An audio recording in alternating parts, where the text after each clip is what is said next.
Okay, it's 3:03 on December 3rd, 2018. This is the Architectural Advisory Committee meeting. We ask everyone to silence your cell phones. Any kind of sound, we ask you to silence them. Planning Director, if we can have roll call. Certainly, Madam Chair. Member Cassidy, Present. Member Dosey, Present. Member Lockyer, Present. Member McCoy, Present. Member Rotman, Present. Vice Chair Jakeway, Present. and Chair Song. Present. We have a quorum. Thank you. May we have the staff report on the posting of the agenda? Madam Chair, the agenda was posted on Thursday, November the 29th. This meeting has been noticed and posted in accordance with state law. Thank you. Does the committee have any revisions to the agenda for today?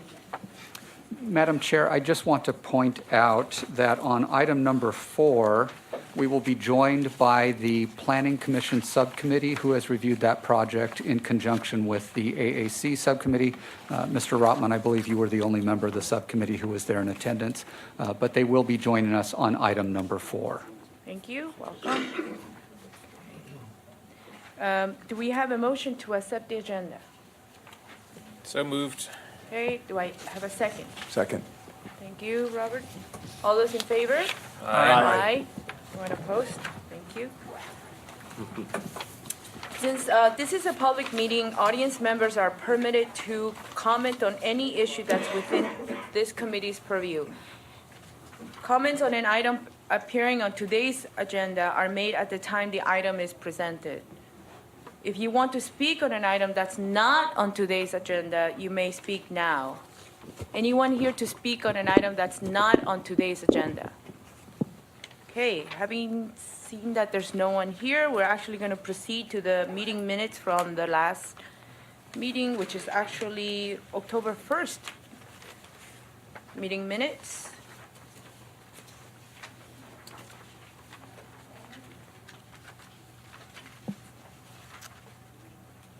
Any comments from the committee members?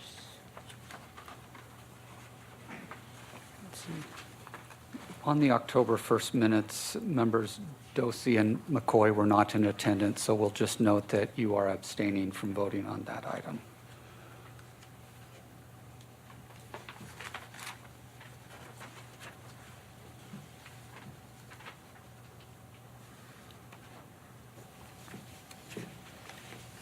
I'll move to approve unless there's any comments. Okay, is there a second? Second. Second by Tom. All those in favor? Aye. Anyone opposed? Thank you. So we'll move to new business, Canyon Estate Homeowner Association for a minor architectural application for the installation of desert landscaping located at 2323 South Madrona Road, Palm Springs. Thank you, Chair. This application is for a turf removal project.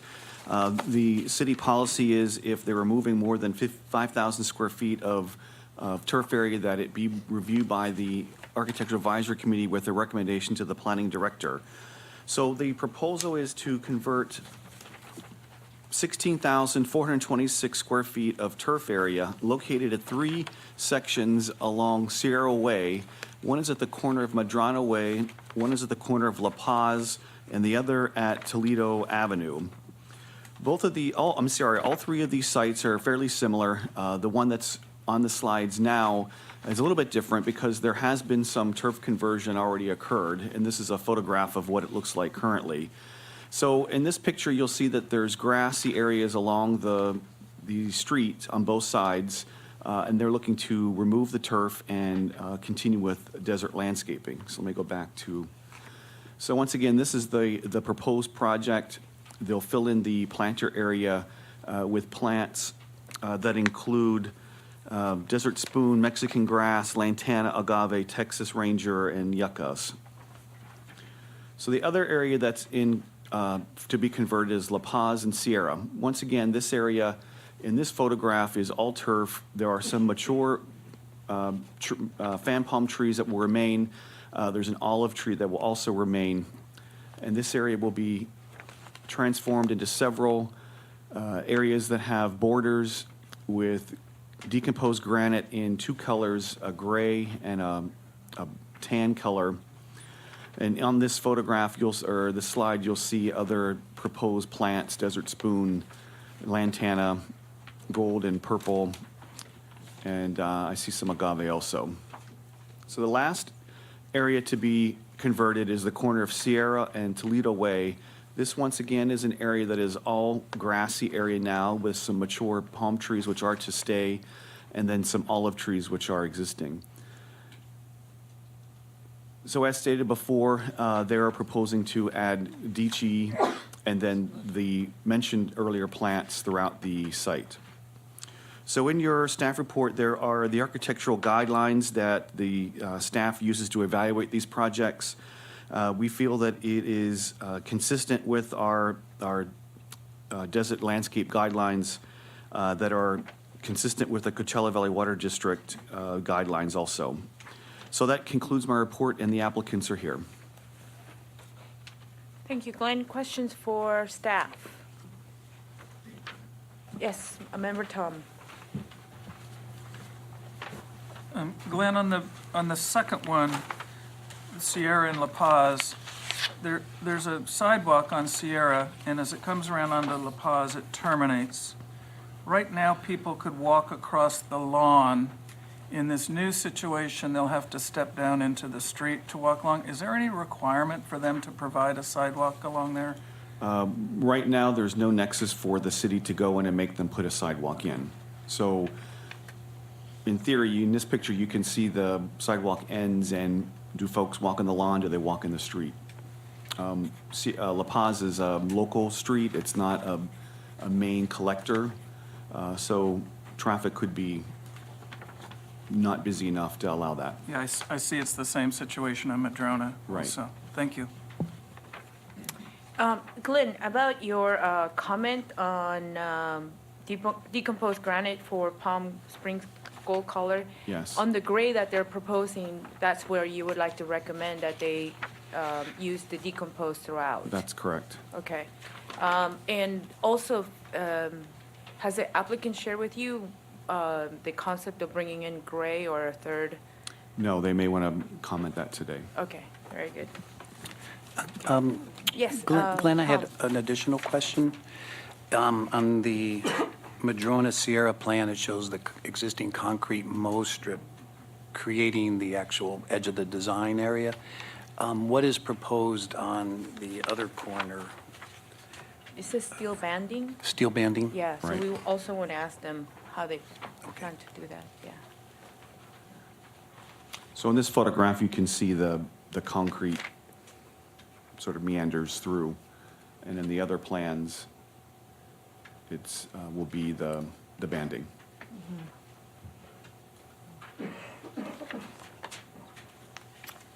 Okay, if there's no questions, is the applicant present?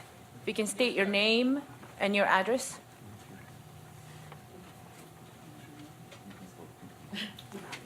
We're from Pro Landscaping. We're the design and we are gonna be the installers. Your name and address? Susanna Chan. Address? My Yes. personal address? Your, Oh, business address, P.O. Box 265, Thousand Palms, California, 92276. okay. Susanna, do you have something you want to add to Glenn's presentation? I do have a question. Because of the areas and the type of plant material that we're gonna use, the board members actually of the County States Association wanted to know if there's a possibility that we can still use a little bit of less plant materials, or is this like the minimum that you guys accept on the applications from us? I mean, that's one question that they had. Okay, all right. If I could respond, so Yeah. the original application had, was, in staff's opinion, not sufficient. It did not meet the 50% inert, 50% plant. So we went back to the applicant and had them revise the plans to meet our standards. And that's what's before you today. Okay, thank you. So Susanna, were you the designer on, No, I am the designer. okay. Well, we are the designer. But I noticed you were a little bit under the weather, so you brought a spokesperson.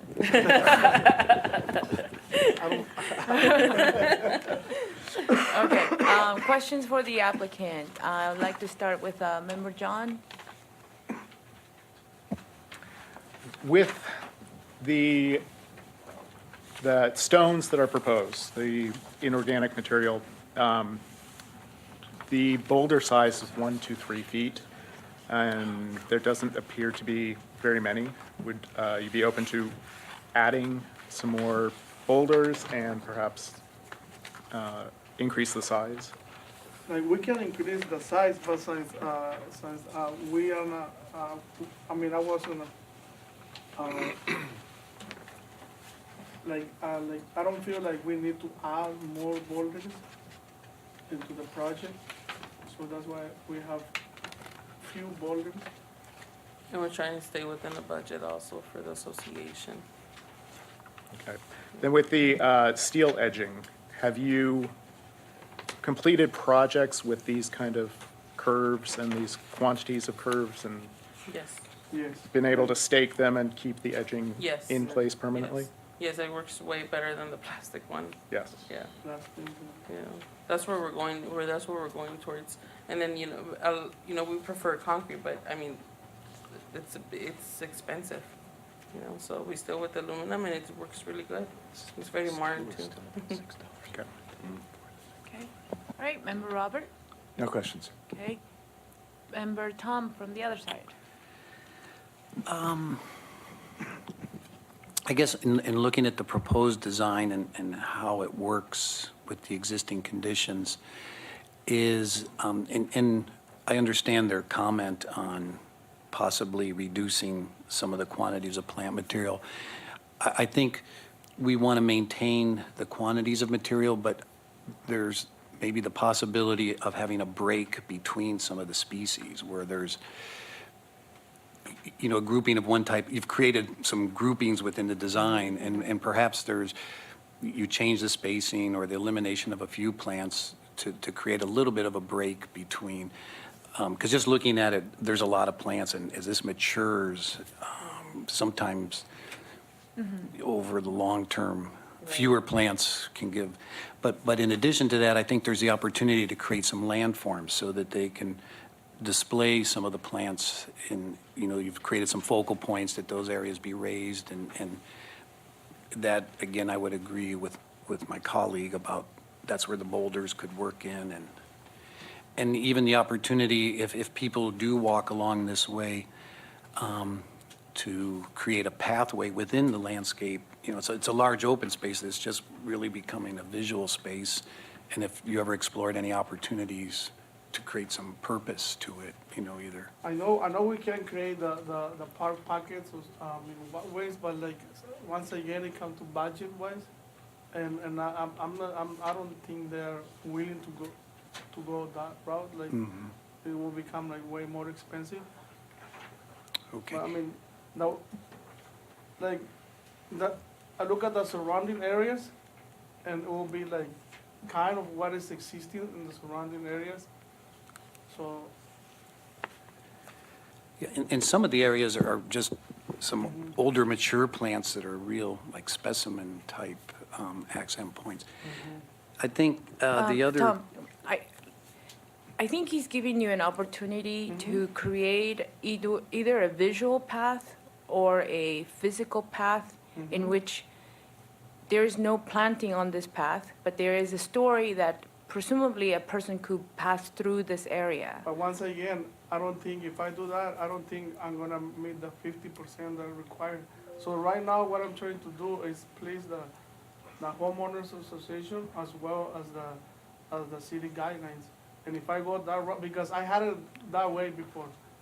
This is the third plant, so I had it that way in the second one, and then they asked to add more plants, so that's why I came with something different.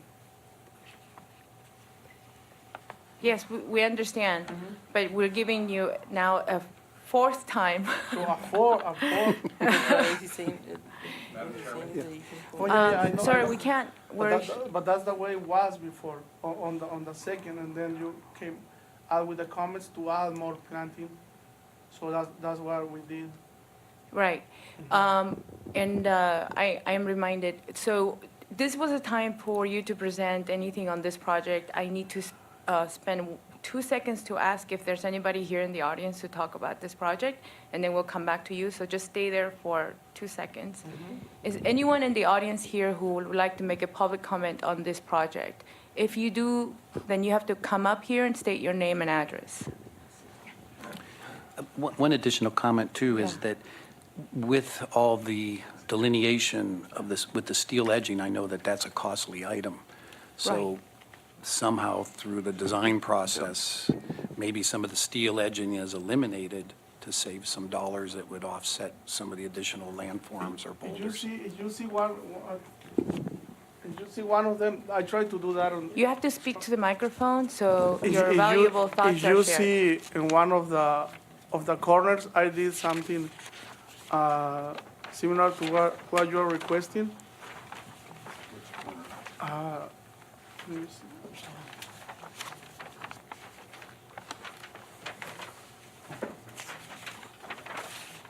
In the corner of Sierra and Madrona.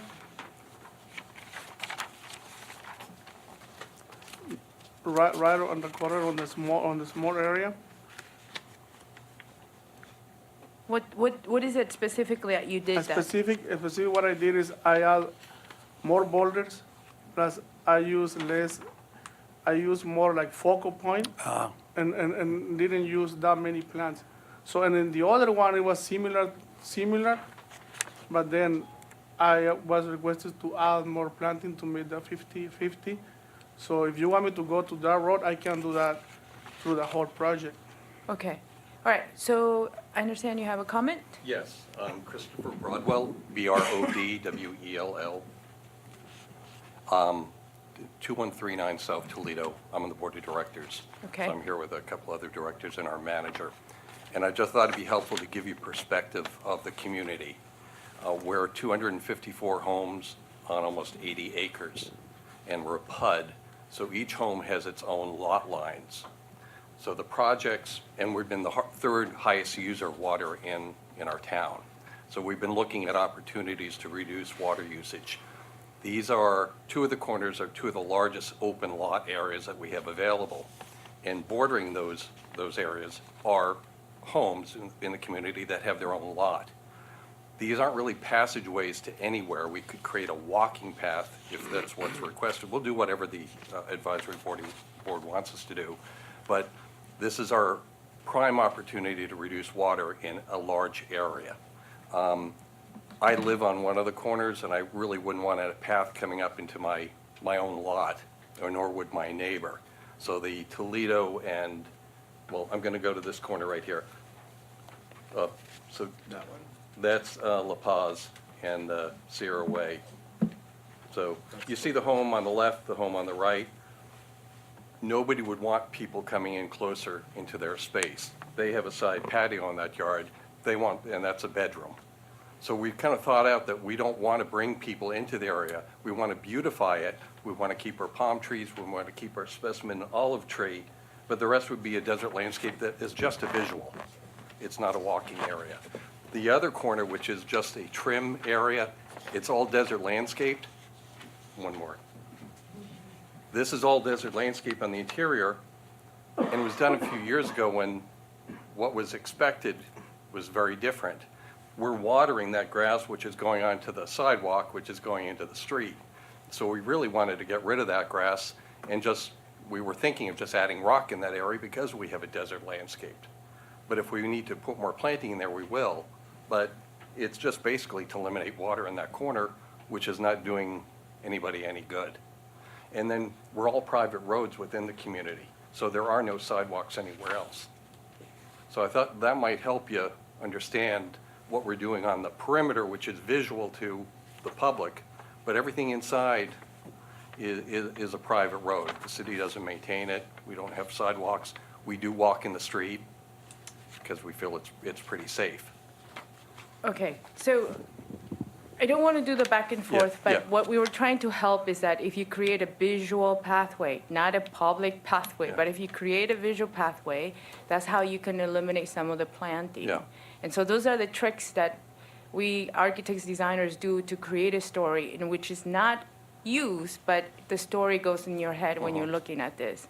And it creates grouping of planting and pause in between each of the planting groups rather than just spread them and then not know when one group starts and the other one ends. So these are sort of ideas that we're throwing into in order to help this diminish perhaps 5% of the planting that, you have today.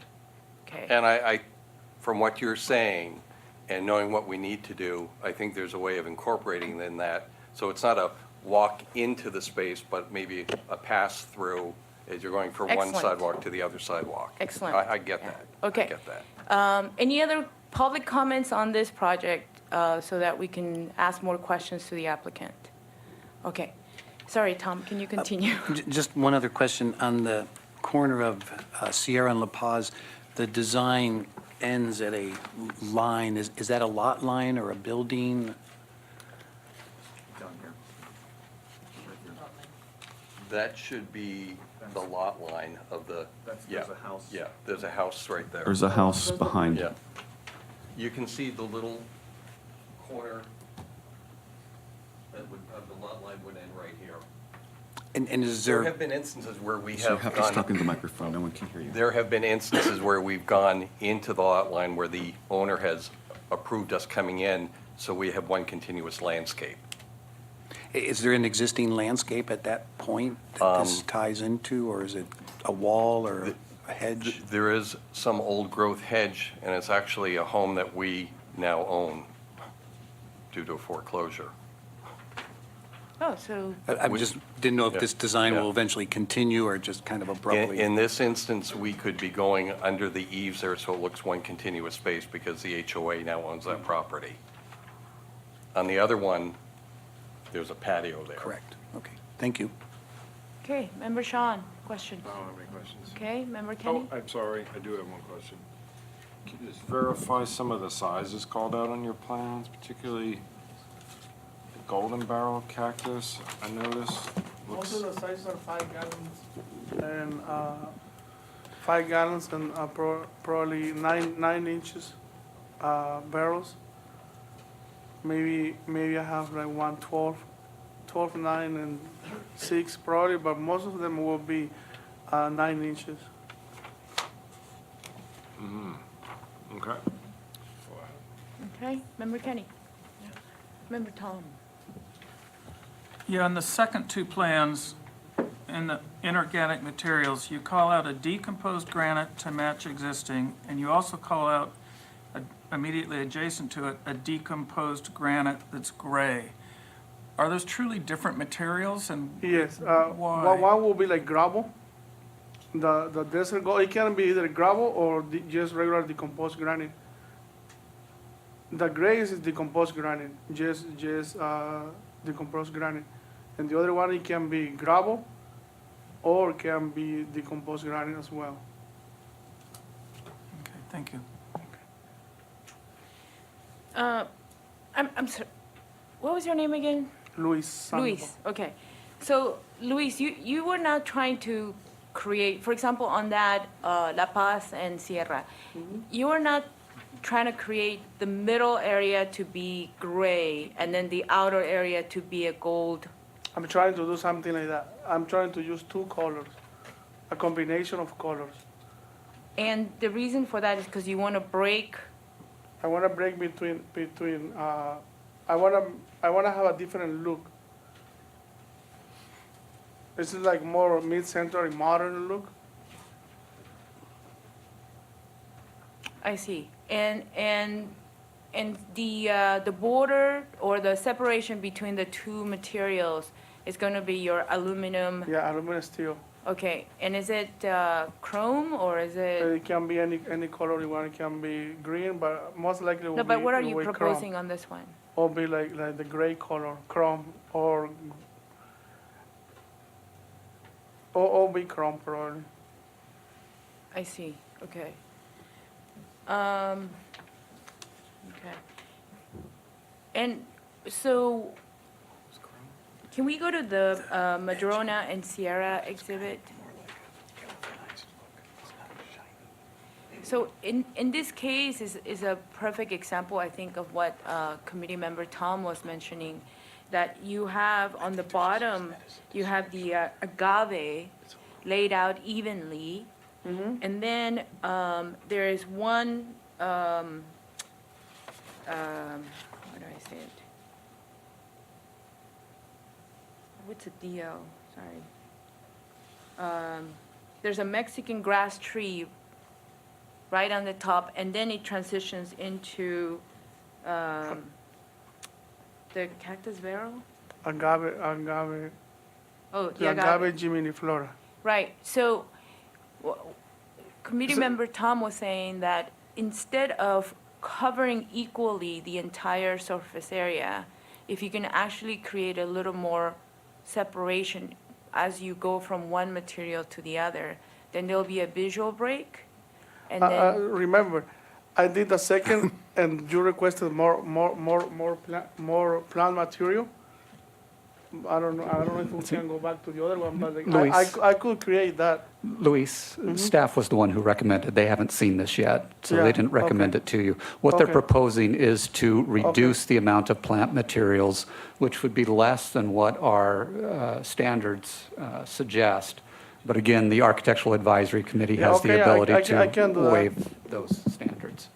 right, so we're having a happy medium. We're not going back to your original, we're not keeping this one, but we're saying a little more Okay. space Yeah, in I can do between. that. Okay. Okay, and would you object if we were to say, look, use Palm Springs Gold, so you have a little bit of a thicker gravel size, and then use DG, so eventually the tone is the same?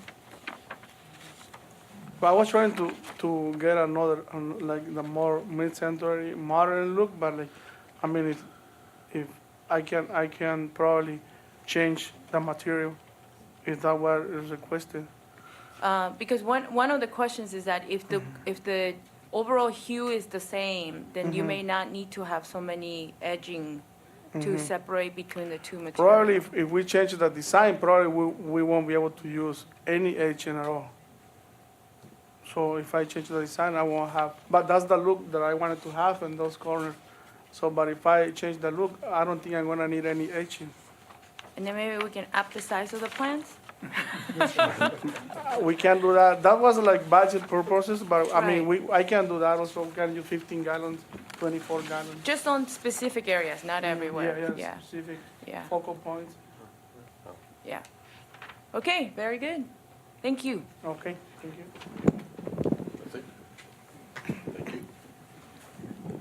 Okay, so comments from the committee. I would like to start with you, Tom. No, I think they've done a nice job, and I think the only recommendation is, you can see the patterns that they're trying to create here, and that maybe just having the elimination of a few plants in between to create a little bit of a break. But I am a little concerned with the gray rock and how it fits in with the whole scheme of the project, if it's just going to be, they've got DG, they have some river or beach pebbles there, and now you're going to have gray, so you have all these different types of materials, and if, I could see that, it's more of an organic design and a mid-century design, so I can see where they want the color of that, but I'm not sure that it fits comfortably with the rest of the materials that are already on site. Thank you. Member Sean? I would support, Microphone. yeah. I would support making a change to maybe one more ground cover material, not multiple. Not sure I'd buy or see how the mid-century design relates to it at all. Other than that, plant sizes, it'd be nice to request a certain percentage of those go to a larger size, larger caliper or larger size container. For variety. Yep. Maybe a percentage of each needs to be a certain Maybe size. like 20%. Yep. That's it. Okay, thank you. Member Kenny? I concur with the comments made so far. It does, as it's presented, come off a little busy and evenly spread. I think the comments that we've had so far are moving in the right direction. So I don't have anything specific to add to that, though. Thank you, Kenny, for the support. Member John? I agree with what's been said so far. I think you look at Sierra and Madrona Corner, the ground palette, the rocks and ground cover are of a similar tone. Texture-wise, the variation is there, which is nice. As I mentioned, I would like to see some more boulders, perhaps better clusters and better size boulders. As one of the other members mentioned, if the community is open, they could reduce some plants by creating some DG sidewalks continuing into the neighborhood. I know that's not their standard, but that would be a way to save water and some plant materials. Okay, Member Robert? I also agree with most of the comments that were made. I would like to see a wider variety of the boulder sizes as well. I think that could help a lot. So not just 1 to 3, but to get a couple here and there that are a little bit bigger. Yeah. Thank you. Member Tom? Well, I think the comments have all been good. I would agree that using just one of the granite inorganic materials would simplify things. It would save on some of the bordering material. And my main comment would be, and other people have mentioned it, the spacing of the plant seems very uniform. I think if, say, on the bottom edge of the Sierra and La Paz, there's about 12 of one plant material. If you put 2 groups of 6 instead of each of them individually, I think that could make it more interesting. And maybe each group would then only have 5 instead of 6, and we can pick up a little plant savings, but also accentuate the plants by putting them in groups. So I think what's happening here is that the listing is such that if the inert material could be of the same hue or match what's existing and not introduce a complete different color such as gray, that alleviates some of the most of the requirements of a steel edge banding, and with that saving, be able to upsize maybe 20% of each of the type of landscape material, but also see additional savings by grouping and creating a little bit more of a suspense space in between the grouping of different planting. And also, hopefully with those savings, we could get also variations on the boulder sizes and placement as well. I think that pretty much wraps it up. Did I forget something? Is it to change the size? In other words, go to a larger size? On 20%? In the ground, or the rock material? So would you have one area like DG and one area 3/8 or 3/4 inch? Right. To create a pattern? Right. And contrast that way? Yeah. So at this point, I would like to ask if, I think that Glenn has worked with them enough that these comments are helpful, and I don't think that a subcommittee is needed. But overall, they've done a really nice work, and so I think I need a motion to move this along, right, guys? I'll make a motion for approval with the comments stated. Okay, a second Second that. by Sean. And we'll take a vote. All those in favor? Aye. Aye. Anyone opposed? Thank you.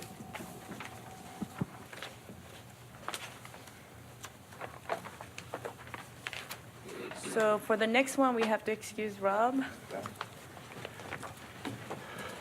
I have to recuse myself, so. We'll see you in the audience. Madam, for the record, Mr. Rotman is involved with the next project that we have on the agenda. And so therefore, he must recuse himself from the discussion and voting on this item, obviously. He will sit in the audience as a member of the project team, but again, he cannot comment on the project nor participate in the voting on the project. I might also note for the record that one of our planning commissioners is also involved with the project as part of the project team, but he will not be commenting or voting on the item when it comes before the Planning Commission either. So I just wanted to make sure that that was clear for both members of the AAC and for members of the public. Okay, thank you. So new business, COR Palm Springs for a major architectural application for the construction of a 94-unit, 3-story condominium building located in 1122 East Tackwitz Canyon. Staff report, please. Thank you, Chair. What I'd like to do is talk a little bit about the area on the Section 14 master plan that encompasses this area. Then we'll talk about the residential building and then move on to the retail building. So we'll kind of do it in a couple different sections. So as you mentioned, the property is located in Section 14, which has a land use designation of resort entertainment office. The residential development is permitted in this zone with a conditional use permit or part as a planned development district. The Section 14 plan requires that development be consistent with regulations that are in the high-density residential zone, which refers to our R4 zoning in the zoning code. So in your staff report, there is a table that lists the comparisons of the required development proposal or the requirement development standards versus the RE zone versus what they're proposing in this PD, which is PD number 389. So to distinguish what the PD is for, it is for to allow residential within the REO zone and then to allow pet services, which is not permitted as a use in the REO zone. And I'll get into where the pet services is going to be located. So in looking at this slide that's before you to orient the AAC and the audience, Tackwitz Canyon Way, which is a major thoroughfare which runs from the airport to downtown, is on the bottom or the south side of the project, and Hermosa Drive is on the right or the east side. So across Hermosa Drive is a extended stay hotel, and then below on Tackwitz is an office complex. To the west is a vacant lot and the Palm Springs Convention Center, and then to the north and sort of northeast is a condo complex called Palm Regency. So in this slide, this shows the site plan and more of a detail of the setbacks which are required for the lot. So in the REO zone, setbacks are consistent throughout the lot. There's a front yard setback of 30 feet and a side yard and rear yard setback of 20 feet. So the applicant had to fit this building, which is 3 stories, in the center of the project, and then 2 retail buildings which front Tackwitz Canyon Way. So the proposed density of the project meets the REO zone standards for the Section 14 plan. As we mentioned, it's requesting 94 residential units, and when you calculate the density, the densities needs at least 1,500 square feet per unit. When you add 94 units in, it equals 3,000 square feet per unit. So what they're proposing is less than what the density would permit. The height of the project, let me go to some of the buildings here. I'm going to come back to some of these. So the height of the building in the REO zone allows up to 35 feet. That is according to the Section 14 master plan. The proposed building will be 32 feet 4 inches to the top of the roof, and it conforms, and 35.5 feet to the top of a roof screen. The zoning code allows roof screens to screen mechanical equipment to go larger than what the height of the zone allows. And there's an elevator tower that is on each ends of the buildings, and those are a height of 41 feet 11 inches. And once again, that is a permitted projection above the height limit of 35. And we'll talk about the retail building shortly. So as I mentioned, this project has, in the site plan shows extensive uses of amenities, pools, lap pools, plunge pools, courts, bocce, and pickleball courts, other areas that are on the sort of rear of behind the proposed residential building. In the landscape plan, which is before you here, you'll see that the main entrance comes in off of Hermosa Drive, and then there's a motor court with a shade structure canopy that comes out of the center of the building. And on the bottom of the slide is the retail parking area that services the two retail buildings. And then there's a proposed dog park, which is the larger green area at the bottom, adjacent to the retail buildings. The units for the off-street parking for the units is provided underneath the building, the first two wings of the building. So all parking for the residential structure will be underneath it. And then the back wing will be the units. 1 and 2 bedroom units are proposed. So these are some photographs that were in your packet showing the types of different amenities and the preferred views of when you drive into the main entrance with a water feature. As I mentioned, this shows some of the pools in the rear of on the west side, which has a great view of the mountain.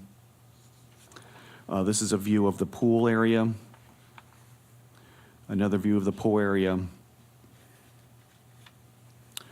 And this is a section of how that works on the rear of the building. So material board, I'm going to pass around the material board.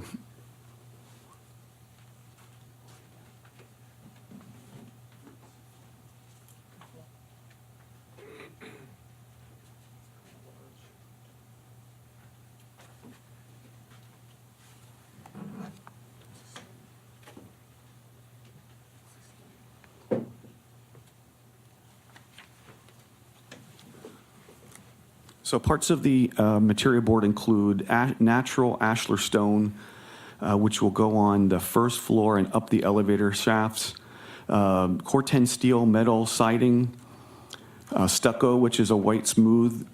There's perforated core steel screens, and then bronze-coated metal trim for windows. And balconies will be, a guardrail will be glazing with bronze tint. So in this slide, we asked the applicant to provide a blow-up of how this all would work. So on the first floor, or the ground floor, there's the stone, and there are metal fins that go along the side of the building as accents. The second floor will have the glass balcony railings, also with the Corten fins. And the third floor will have the glass balconies and then the perforated screen. And then the stone continues on the ground floor and the first floor, and then along the elevator towers. So this is a rendering of 3D image of what that building will look like with the parking, the driveway, and then you can see the portals that go into the underground or the first floor parking. And once again, this is another image of the design of the residential buildings. So you can see the metal fins, the stone, and then the screens on the top floor.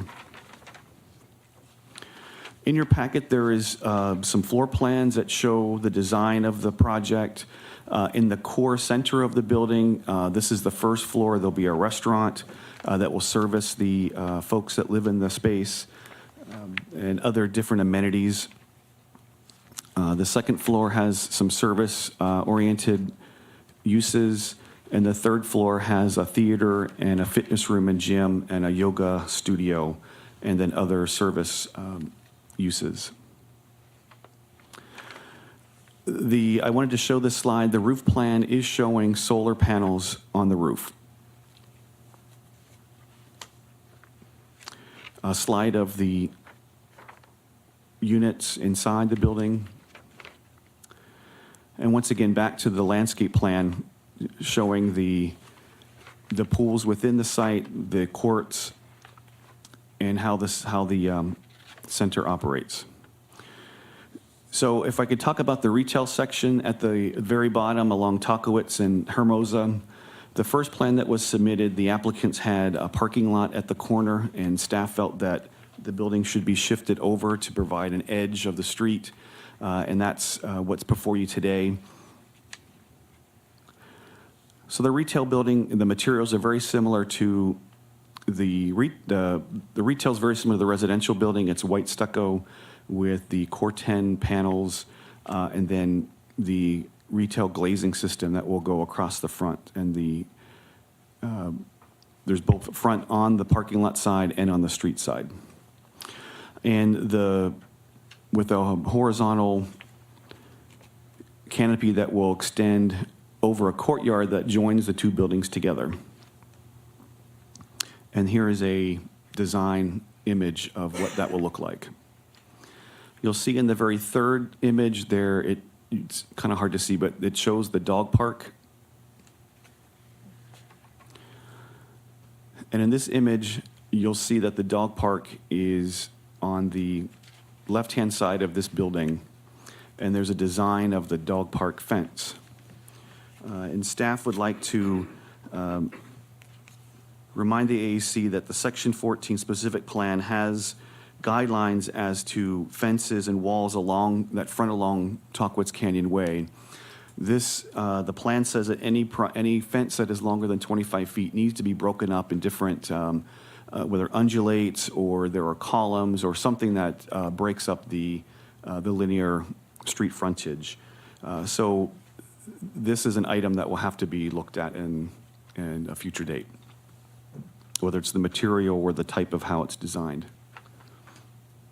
And the last slide here is a parking lot shading plan that shows the shading, correctly shading the retail section of the project. So in your staff report, there is architectural guidelines that can be used by the AEC to make their recommendation. And staff does recommend approval of the project. I would like to mention that as a planned development district, this is a preliminary review. So the AEC is to look at the concepts and the overall design, and the greater detail plans will come back to AEC as a final PD after the Planning Commission has done their work. So that concludes my report, and I know the applicant is here and able to answer questions. A lot of work, Glenn. Thank you. Questions for the staff? I'm going to start with John. Any questions? No questions at this point. Okay. Member Tom, any questions for staff? Excuse me, on the engineering site plan, it shows parcel 4 as a separate lot in the northeast corner. And then I notice on the site plan, it's called out as open lawn area, but then also future development. Do we know what that future development might be? The track map that's proposed does include 4 lots, so it would include the larger residential and then 2 separate lots for the 2 retail buildings and this 1 outlot. And staff is not aware of what they're proposing at this time. Thank you. Okay, Member Tom Dozy, any questions for staff? No. Okay, Member Sean? No. Okay, good. All right. Is the applicant present?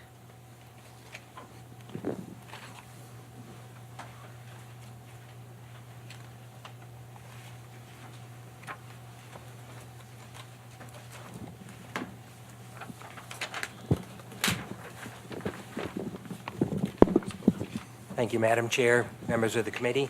My name is Lauren Ostro. I'm a real estate developer of 32 years. Have been in the business of building hotels, casinos, some residential, shopping centers. I'm a real estate attorney by training originally. I'm a resident of Palm Springs and Los Angeles, and I partner with a fella named Paul Alanis. We own a company called Core International. We've been partners for 42 years, which I think is a good thing to celebrate. And this is a project that I've been thinking about for 30-plus years. I was chairman of the Los Angeles LGBT Center for 9 years. I've been on the board of the center for 20 years. I was chairman of the National Gay and Lesbian Task Force for 2 years and served on the board of the task force for 9 years. And for many years, I've been aware that things were going to change for the LGBT community as they got older, and that many of the environments for gay people in retirement communities were not exactly welcoming, and that there would be transitional problems for many people. And so I wanted to create an environment where LGBT people could retire in a safe, secure environment where they could be open, and the name of the place is going to be Living Out Palm Springs. And I wanted a place where people could live in dignity and in a lifestyle that this is the generation that came out. And what we're finding is that some of this generation ends up going back in the closet when they go to environments that are not welcoming to them. So I wanted to address that problem. And so that's what I'm trying to accomplish here. I think Palm Springs is obviously a perfect choice to launch this concept. I hope to do it in many other places, but I think Palm Springs as a flagship for my company is totally appropriate. We tried to design the project in response to comments that we got from city planning, to have a great deal of open space with a central building and have a lot of amenities in the green spaces, and that's what we've tried to accomplish here. The city asked us to have some retail, and so we designed these two buildings. One of the buildings, the building closest to Hermosa, at this point I don't know what the use would be. I'm hopeful that we'll have some retail that would be servicing the residents as well as people in the general area. And the building to the left is a pet facility. It would have a pet store, a pet grooming facility, a daycare facility, and a pet hotel, and adjacent to it would be the pet park that would be available to the residents and to people who are housing their dogs in the pet facility. I learned that LGBT people have a much higher rate of pets living in their homes, and so I think that that's something that the people who buy these units would avail themselves of. We tried to create architecture that we think is beautiful. I think it's a beautiful project. I know I'm biased by that, but I do think it's a beautiful project. I think it will be very elegant. It will be made of materials that reflect the desert. It will be essentially Palm Springs. When I've shown people pictures to date of what it's going to look like, everybody says, oh my gosh, that looks like it should be in Palm Springs. And so that's what we've tried to accomplish. I have my entire team here today, and sitting next to me is Jerry Sherman, the architect. We have the landscape architects here as well, and civil engineering. So I'm going to turn it over to Jerry to answer the questions and make a presentation. Thank you. You don't have to push this? No, it's on. Well, first of all, I'd like to thank the committee for having us here today and giving us this opportunity to present our project. I'm going to go back a little bit in time real quick based on the design. When we met with Paul and Lauren, we had a lengthy discussion on what their vision was for this project. And some of the key words that came up was sophisticated, timeless, iconic, and beautiful, of course. From that point, we talked about some of the strong design points that we wanted to address in this project, and one of them was view, very important, which, you know, traditionally a lot of multifamily projects, it's about the density and putting them on a site and not necessarily creating views for the residents.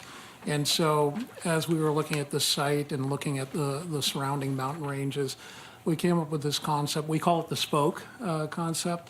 And what it does create is the 3 wings, and every wing has a view, whether it's a created view or a natural view from the project. And so on the west side, you've got the pool area. On the north side, you've got the more, I'll say, exercise, fitness, and recreation with a putting green, pickleball, lap pools. And then on the south side, you still have another view of the mountain range over the retail. The 2 wings on the north side, on the south side, I'm sorry, have the garages under them. So the first living floor is actually on the second floor of the project, so they will look over the retail. So again, we were trying to create those view corridors for everyone on there. As the design started evolving, obviously great inspiration was mid-century architecture. And as you could see, I don't know if you want to put renderings. No, maybe that one. As you can see, a very linear design, large overhangs. They average 6 to 8 feet. So there is quite a bit of shading for the residents, and vast glass walls on the project. They vary in length, but they're quite a bit for the units. On the retail part of the project, again, I think Lauren touched base on this, is that we wanted to create something that's complementary to the building architecturally, and also very strong point is create space, a space that we could have complementary services there for the residents in the local community. The entry, as you could see, comes off of Hermosa, and it is somewhat of a procession, and you drive into the water feature area, and there's a turnaround there. And I think one of the unique features, or one of the things that we wanted to create here, is we were concerned about fire roads and things like that, and we work very closely with the fire department, and we're able to achieve all of this without creating lengthy fire roads to break up the property. That's about it. If anyone has any questions. Oh, yeah, a little bit about the materials. Again, I think we, well, like Lauren said, we're picking up from the desert palette, the Corten weathered steel. We'd like to use that as screening elements on some of the floors in certain areas to create some shading. Some fins are created.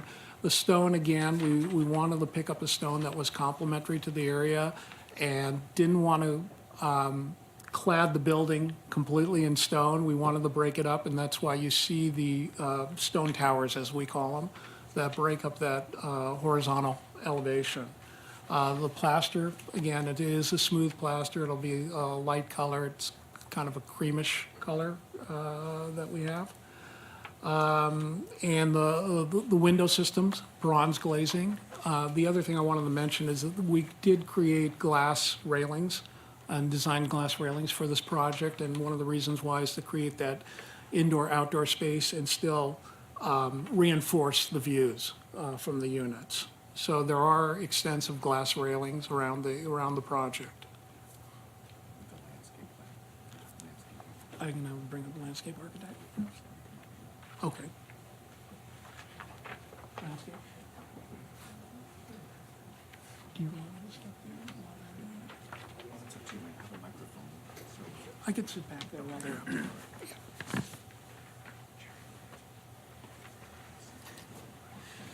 Good afternoon. I'm Pete Mallory from C2 Collaborative. I'm a principal in charge of design for this project. And with me, too, is my colleague, Fulia McWilliams, who's the project manager and director. Okay, landscape plan. Bob started to say, we have this really strong procession coming into the motor court with the Phoenix dactyliferas. And once we get into the project, on the upper part of the project, we have more of a fitness area, and then the more resort-style recreation on the left-hand side. As far as the landscape feel, we really are trying to go for that really strong Palm Springs landscape feel. One of the things that we use for the selection of the plant material is this desert flora and fauna palette that the city of Palm Springs has put out that gives us a description for the kind of plant material that they like to see. And we're fully on board with that. And I think all those plant materials are really beautiful with the agave and different lantanas and things like that that we'd be using as a ground cover. I think there's also the requirement that we'd have 50% ground cover at least, and I think we would be fully on board with that. If you're familiar with the Miralon project, master plan, I was also the lead designer on that project. Excuse me. So as far as size of material and organization and things like that, it would be very similar. You know, it would be bougainvilleas, and although not as many olive trees. You know, the shading. Yeah. Not You run out? No. not 1% of them.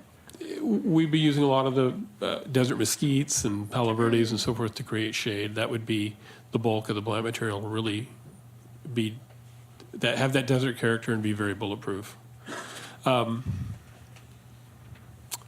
Really minimizing the amount of lawn that we have, just to functional lawn areas. You know, we're not going to be putting lawn just anywhere, just where it really be large enough to provide a functional use for it.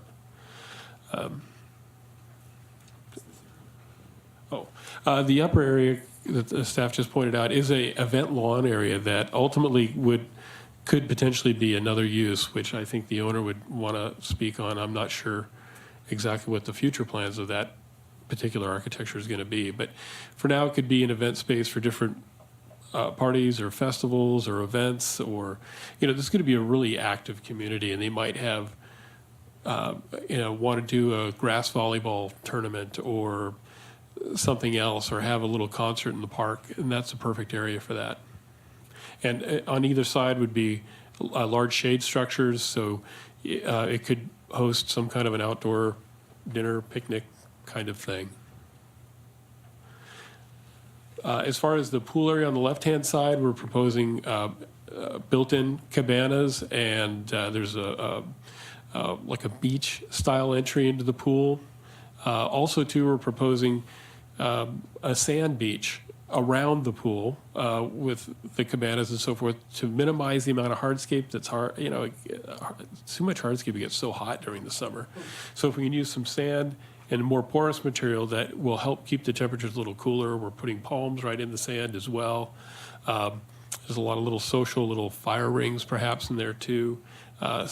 We have currently a separate little bathroom building out there too as well, and a little sunken seating area inside the pool area. It'll be pretty fun to hang out at. On the other side, the fitness area really does feature a Junior Olympic size pool, so there'd be good lap swimming there. We have 2 spas currently.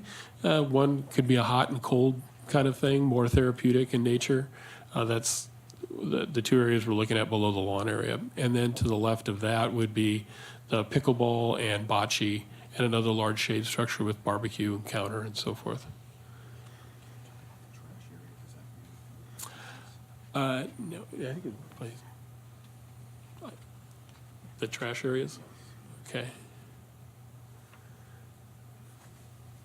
I don't think I'm the one to talk about the trash area. We might want to bring Robert back up for that one. No, not Robert. You want to bring Jerry. Jerry? Oh, okay. Robert Jerry. can't come up. Yeah, the trash areas are actually in the garage areas, so they will be in trash bins, and then, yeah, that's.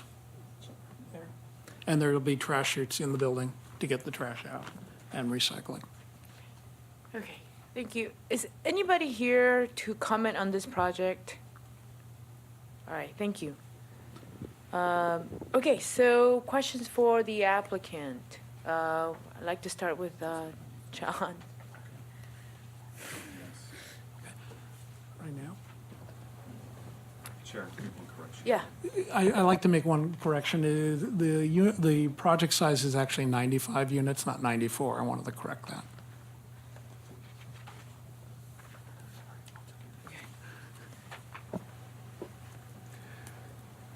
Thank you for the presentation. This is interesting project, and I think it's a good addition to the city.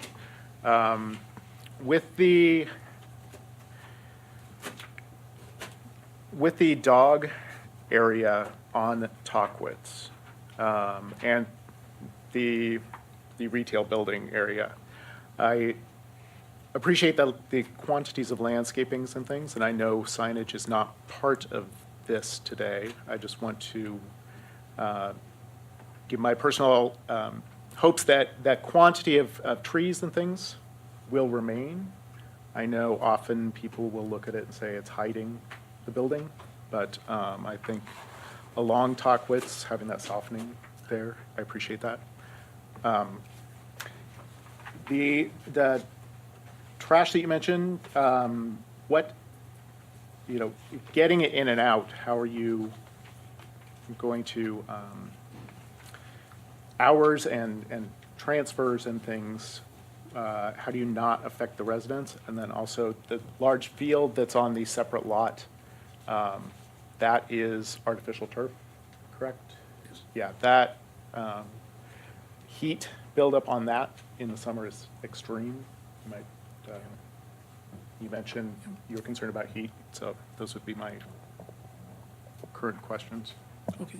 You want me to respond on the trash issue? Okay, yes. On the trash, on the southwest wing there, that's where the trash bin is, in that garage. They wheel them out to the garage entrance there and right, maybe I should point to it, I'm sorry.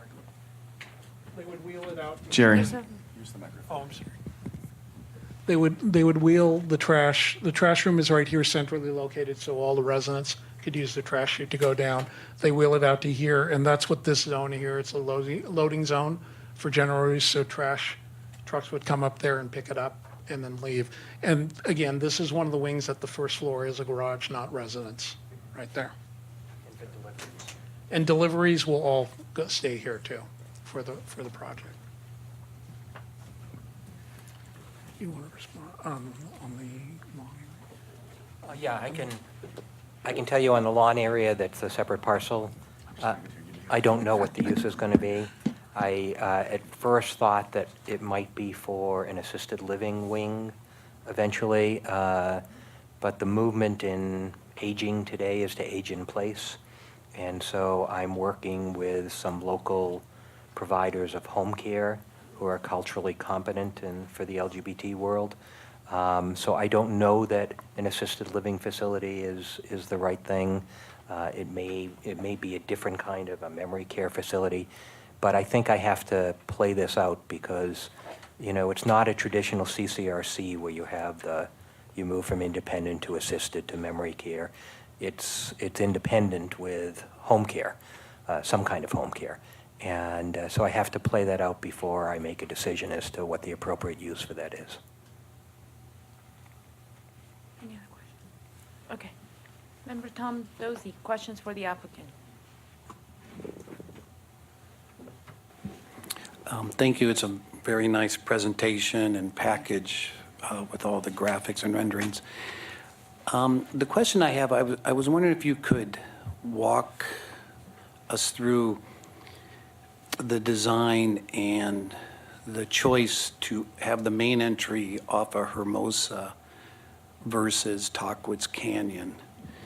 Basically, I'm looking at some of the site plan areas, and when I look at the site plan, there's about a third of the site at the corner, that whole southeast corner is pretty much hardscape. And with, parallel driveways, long entrance road, access road. And then it appears that to get to the underground parking, there's one access as you come in the main entrance. You would turn right to go north and go under the building.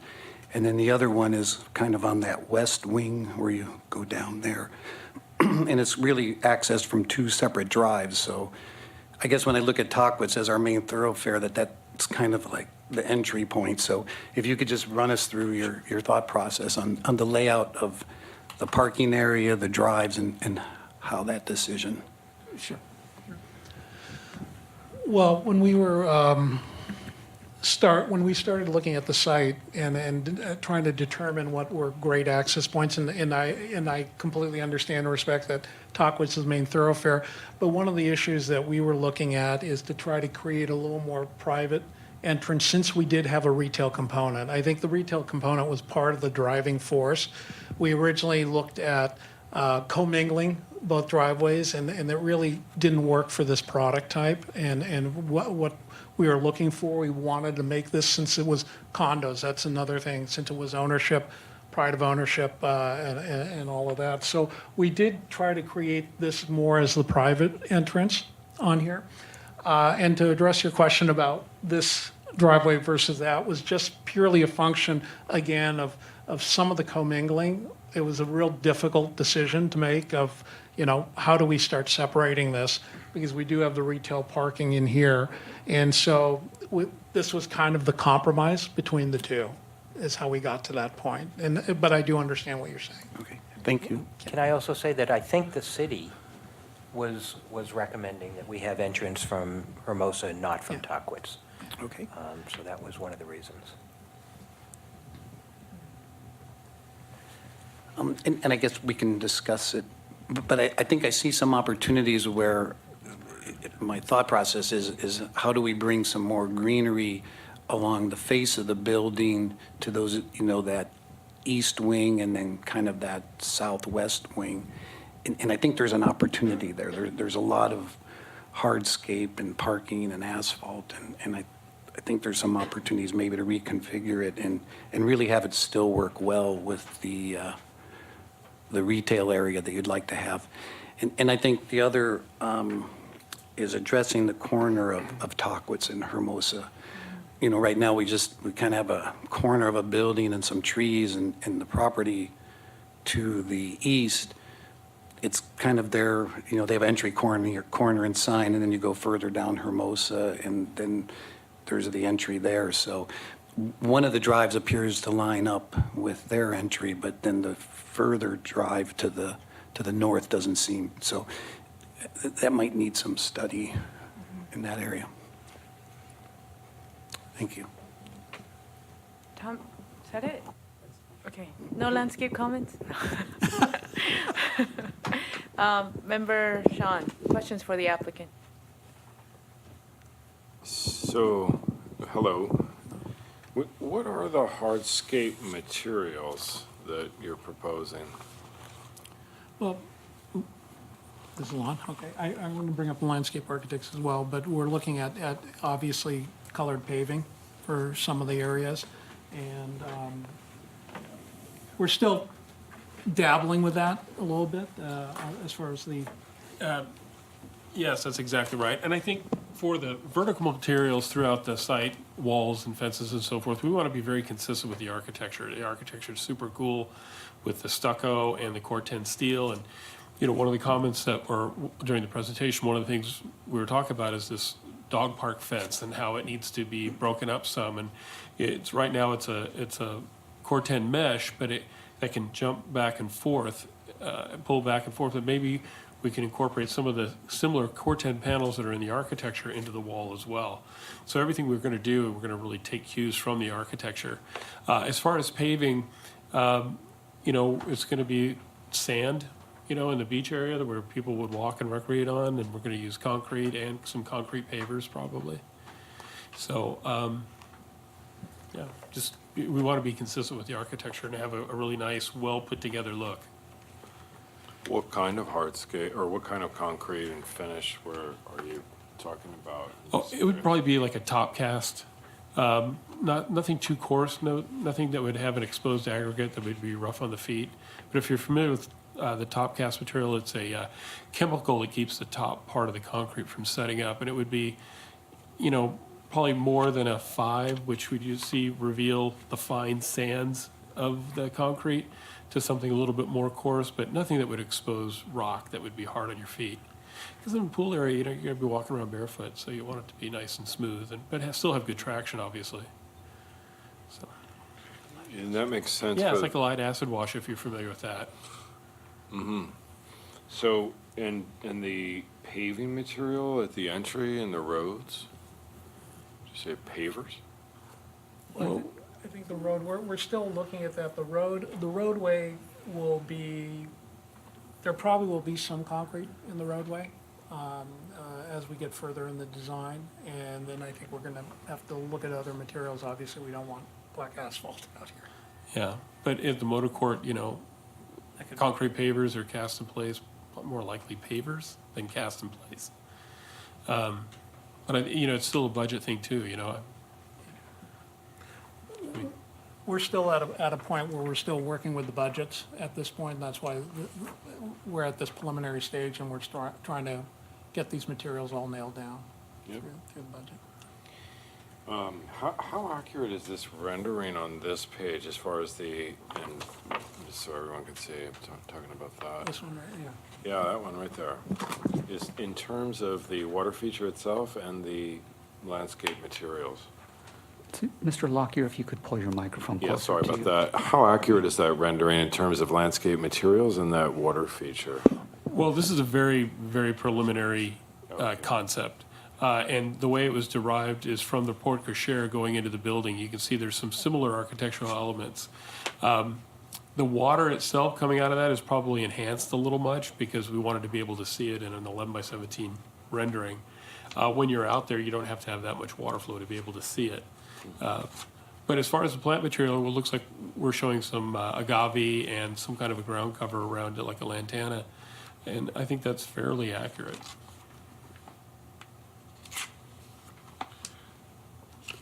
Over at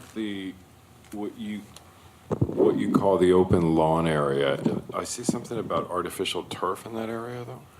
Well, I think that's still up for discussion, to be honest, because I think as the owner goes through the process of discovering what that's going to be, I think that's going to help inform what we're going to be doing. You know, if it's something that we, as a team, see that could be converted to something in 4, 5, 6, 7, 8 years, then maybe artificial turf isn't the way to go because artificial turf is very expensive and there's the heat gain.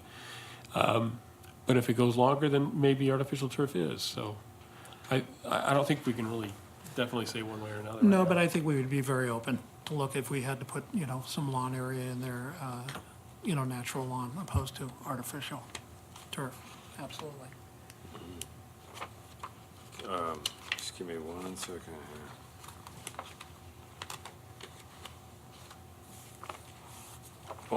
Back on the architecture, so thanks for those, that help.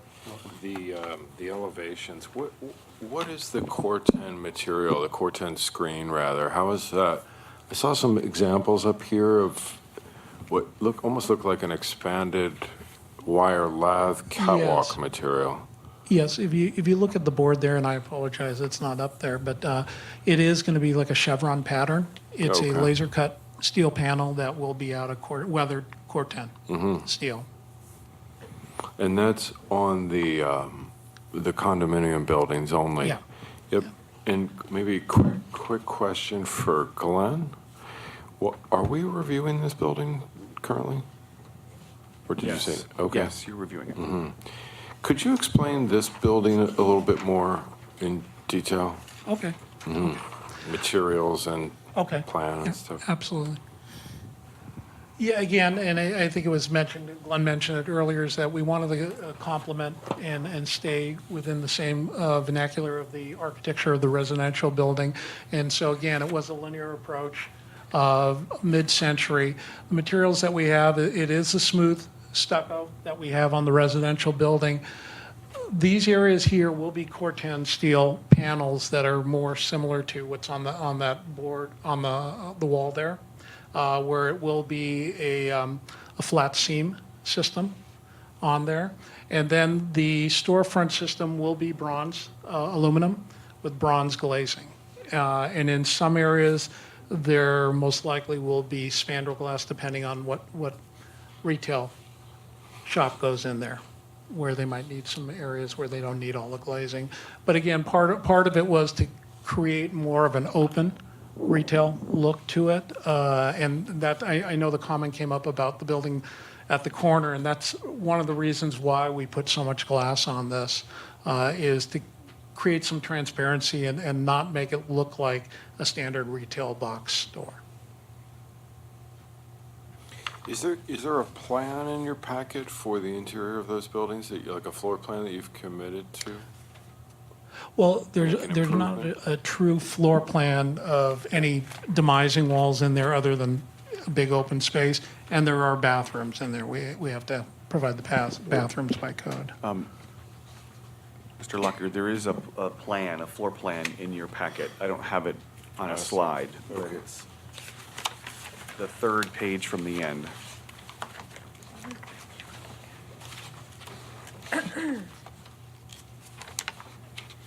Is that the pet facility? It's above. Above. I destroyed my packet, so. Okay.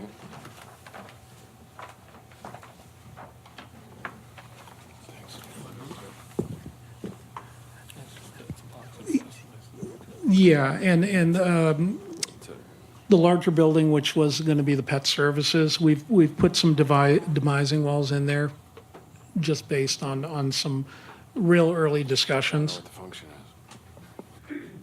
Oh, I'm sorry. No, that's okay. That's That. That's okay. If you look on that sheet, the what we call the pet lodge, which is the pet services building, Yeah. we put some real basic walls in there, and that was very high level, just discussions. They're not set yet till we get this further developed with the actual operator.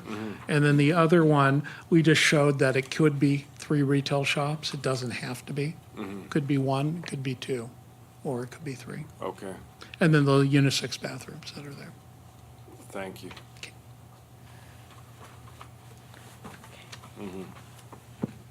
Member Kenny, questions for the applicant?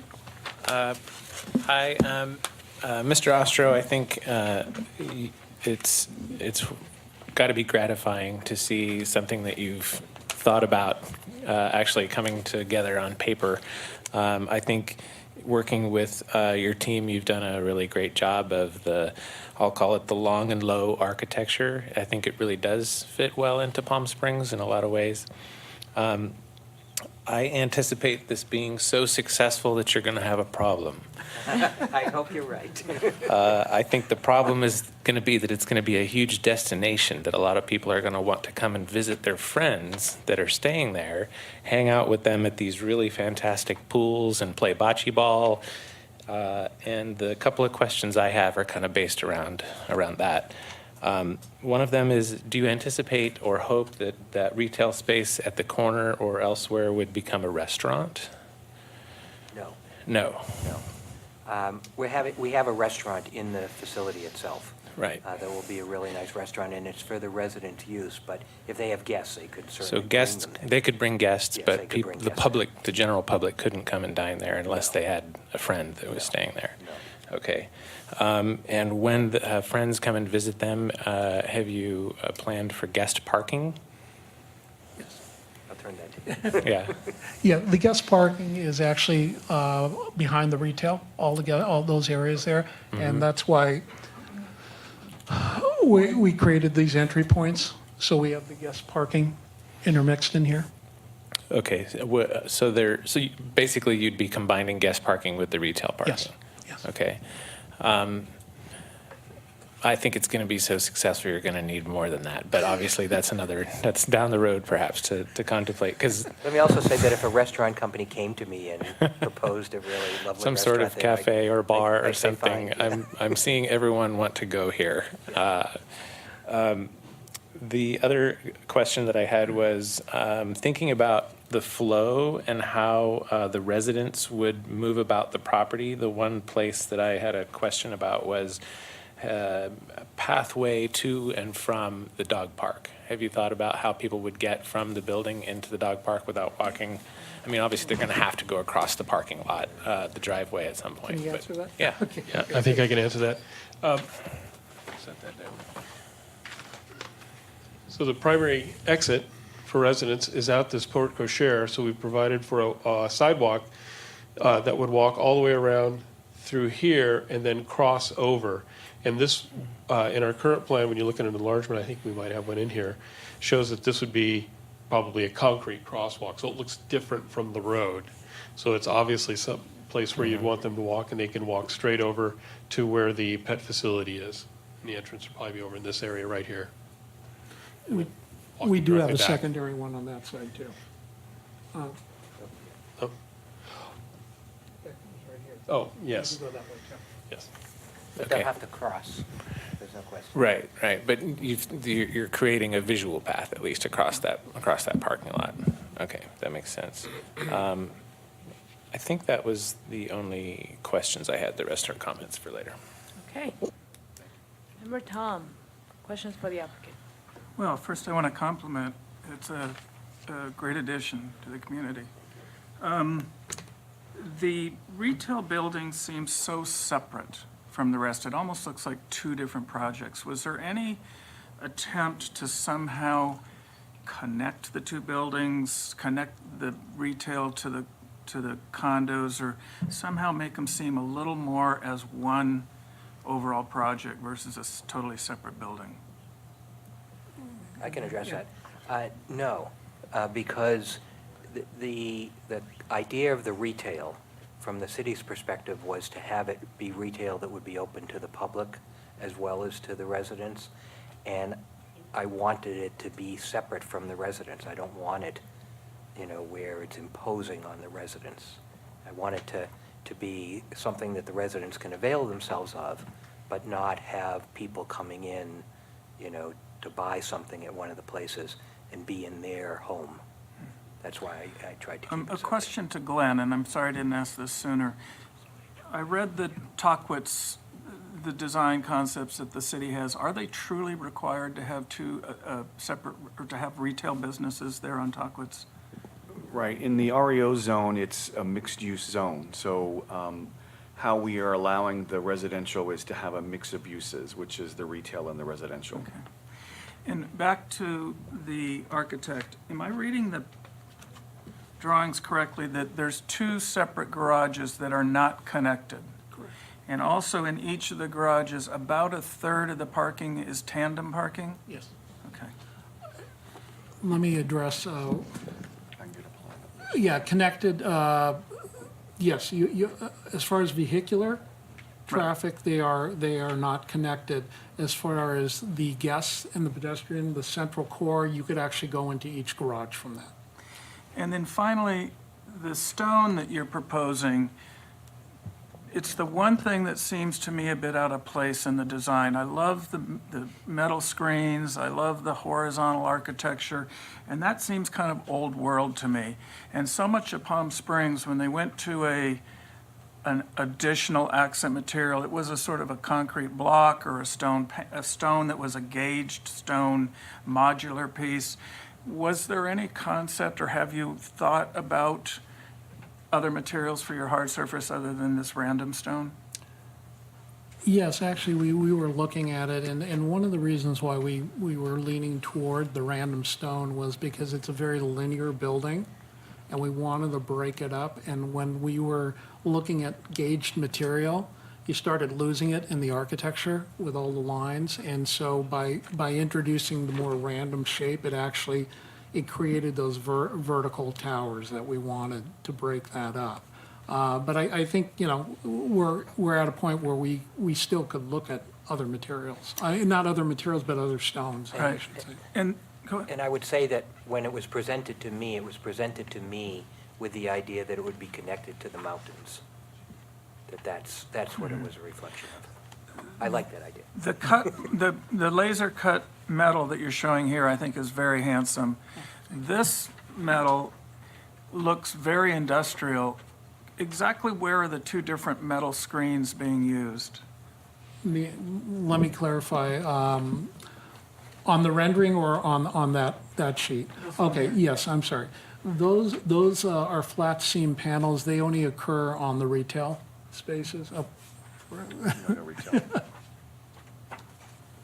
So those big metal Yeah, walls? Okay, yes. thank you. And then the chevron is on the residential part, yes. Thank you very much. Okay.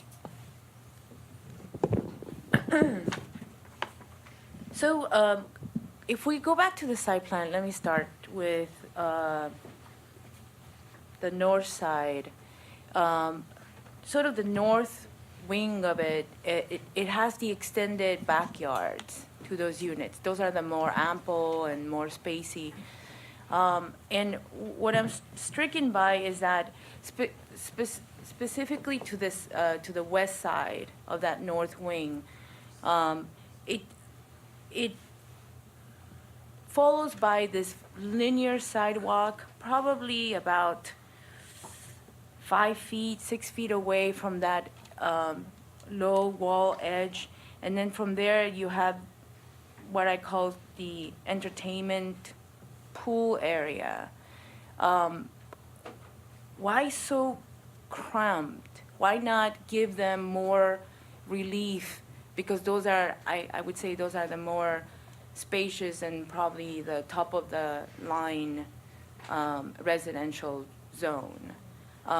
It seems like the pool area is trying to squeeze in or force itself in to that wing. I do. Yeah. This section, or is that part of the rendering? I don't have anything that's close. No, we don't have that side yet. Okay. Do you want to address anything on that?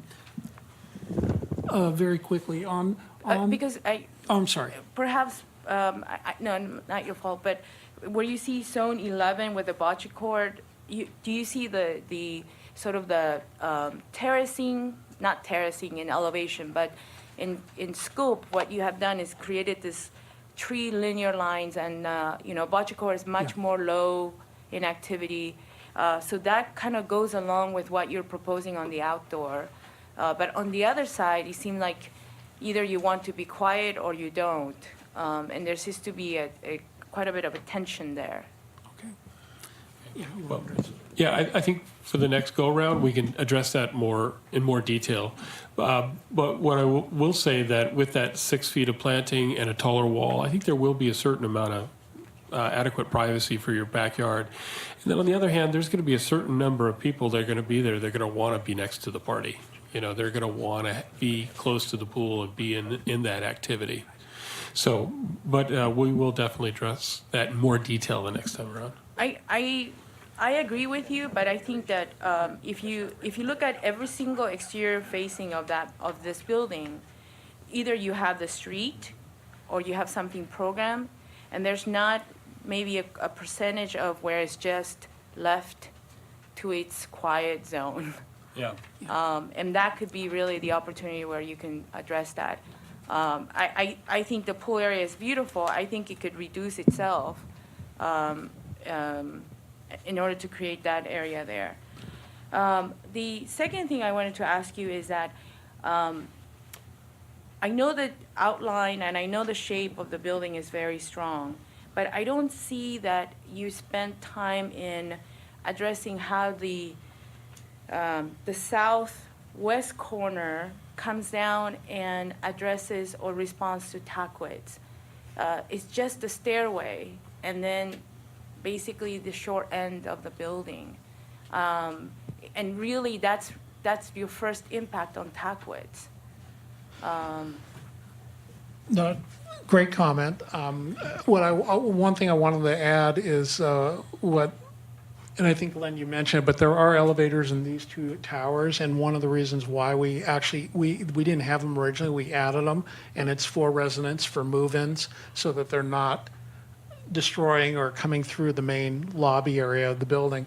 But to address this, that's why we've added all of this landscaping on there. And again, we were playing with the configuration and turning the building a little more. And the reality of it is when you're heading west on Tuckwitz, I think it was a great move that we pushed the building this way. We now have a great view of the building. This is actually one of the better views of the building, and I do think it does enhance Tuckwitz, the look. At this end, obviously, I agree, but we didn't want to have a lot of glazing there and a lot of disturbance from the noise from the street for the residents there. So it was kind of a function of fitting this in and getting this shape and trying to create these views. But we could look at it further. I don't really want a presence from Tuckwitz. These are people's homes, And so, I mean, we've had this conversation internally about whether this should be focused on Tuckwitz or focused away from Tuckwitz. And so I come down on the side of moving it away from Tuckwitz. And so if there's not really a connection to Tuckwitz, that's actually better, I think, for the residents, because Tuckwitz is a busy street. And I think they don't have to interact with Tuckwitz, if that's what you were suggesting. That's not what architecturally, you have a 3-story building with the mechanical screen. Now you're up to the 40 feet, and you're coming down, straight down, right at that corner. And that's your introduction to Tuckwitz. That's what you're saying to the pedestrians and the people on Tuckwitz. I'm coming down with a 3-story high building. Is that the impact you want to make? Oh, I think we have a rendering in there of that corner, actually. Robert? It was on the main, the package that we submitted originally. Here, let me find this. Is that it? What he's showing over there? Yeah, that one, yeah. This one here. And again, I hear what you're saying, but we have a lot of modulation still in the building there. So it's not actually a block corner there. The balconies actually wrap the corner there. So they do address Tuckwitz to a certain level, but still trying to maintain some privacy. So it's not literally the corner of the building, just a block there. So is that red area your elevator?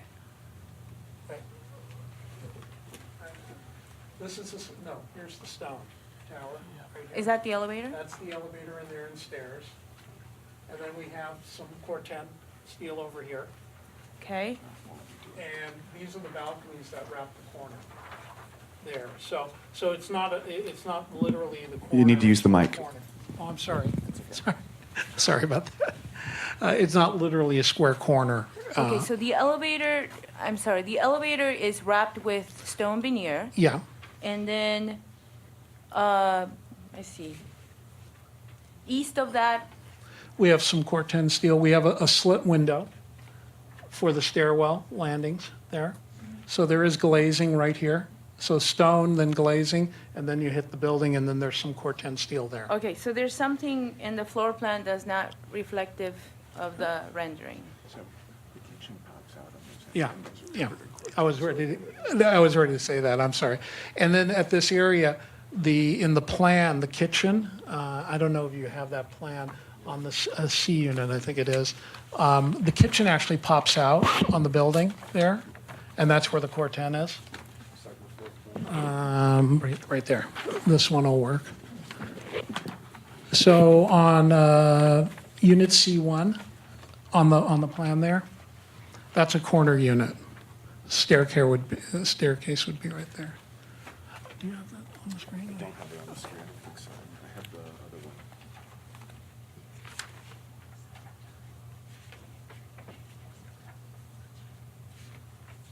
one. Okay, so, Oh, here, yeah, if you do the overall plan, I could probably talk that way.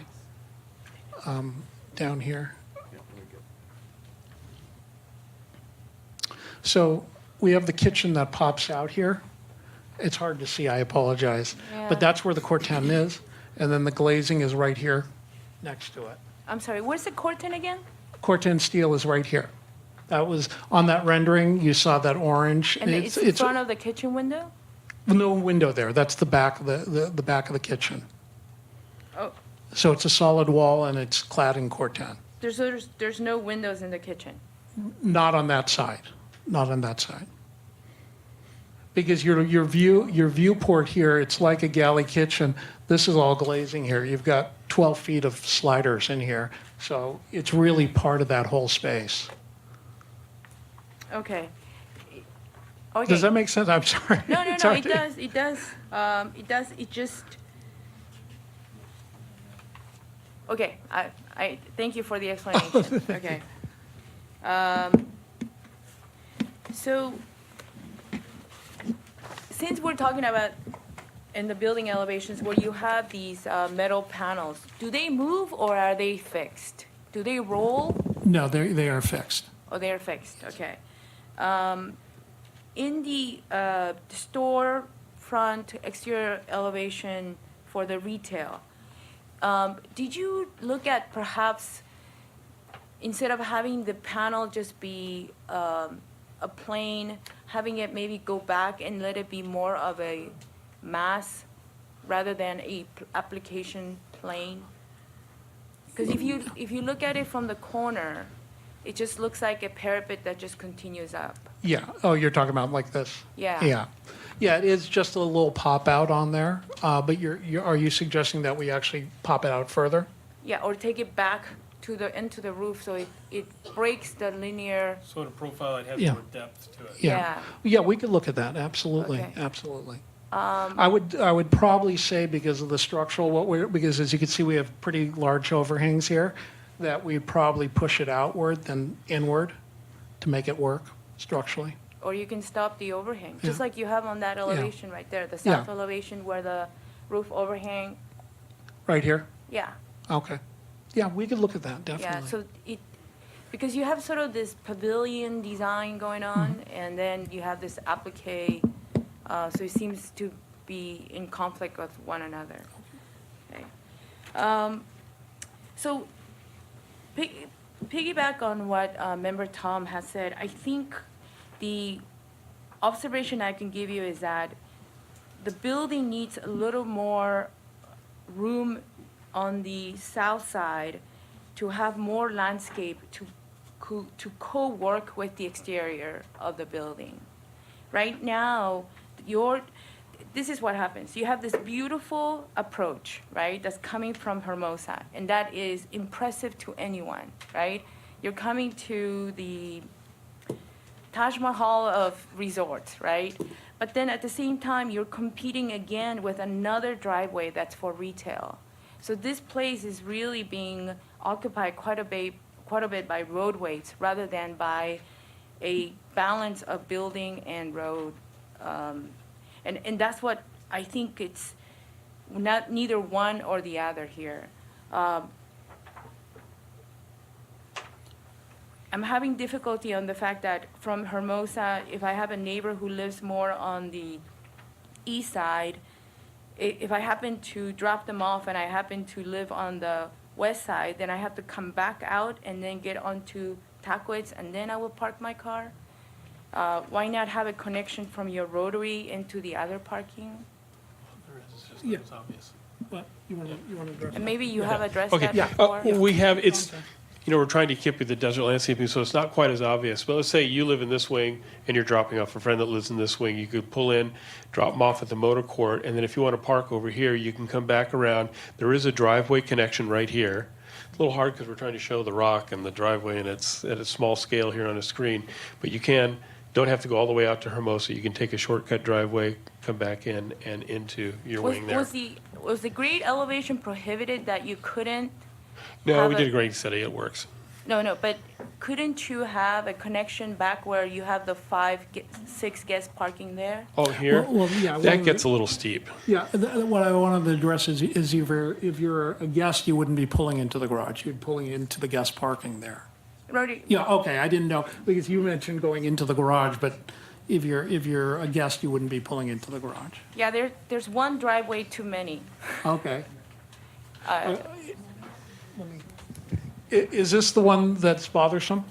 I'm not sure, that's what, I just want to make sure. Is the The west line? wing designed towards Tackwitz, and then Yeah. the rest of the wing designed towards Hermosa? Got it, Yeah. got it. Yeah. Okay, very good. Okay, thank you, Amazing project. Thank Yeah, you. thank you. thank you very much. Any other questions? Okay. Okay, thank you very much for, Thank we'll be you very discussing much. the project. Thank you, Glenn. Okay, let's talk.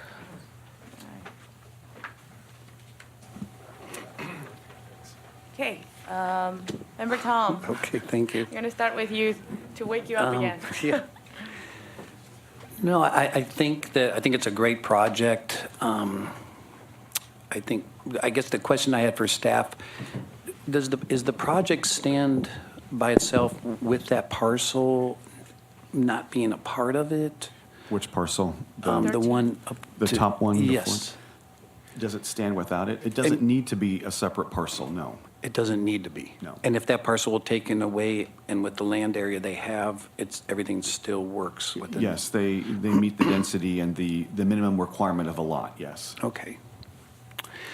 I like the amenities, I like the concept, but I think that whole southeast third of the project needs some restudy in terms of the circulation, the drop-off, and the retail. I think there's some missed opportunities there to have a better or more improved streetscape as well as the corners and circulation system for somebody. They should be able to come around the Rotary and then go into either the west parking garage or the east, north, that they shouldn't be separated, where you have to go back through kind of a commercial parking lot to access that. And, I could see areas where then, just by moving some of the elements around, there could be a better configuration, and that's my biggest concern. I think the other amenities are great. They may have some difficulty getting beach entries and so forth with the pool area, just with the health department Yeah. and the requirements that they have, but that would be my main concern is I'd like to see a restudy of the circulation and parking and that retail quadrant and entrance. Or even the opportunity, if they really want to make it residential, as we heard, could you come off of Andreas at the top of the project? That's why I asked about that parcel, if that was necessary. I mean, because that's kind of more of a quiet street up there. There's other residential areas fronting off of that street, and that would be another quadrant to come in. Thank you, Tom. Thank you. Member John. Thank you. It's difficult in this scale to really look at the landscape plan in terms of pool area and shading. I think that the target demographics for this who will be showing up wanting to live here probably are going to want to have plenty of shading. That trade-off being that in the winter, you can overdo it. But this is likely to be a demographic that is more year-round, would be an assumption that I'm making on that comment. The palm trees that are called out in the entry, as well as some of them in the pool, the date palms, I would like them to watch spacing on those. Even in the renderings, they show the tips of the trees touching.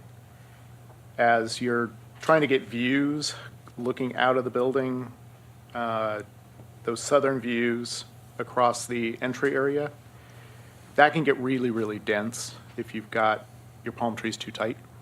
And that's a fantastic view looking south from that building. It also, with the lighting that they're putting up and down in every single tree, plus bollards below, that can get a little glitzy.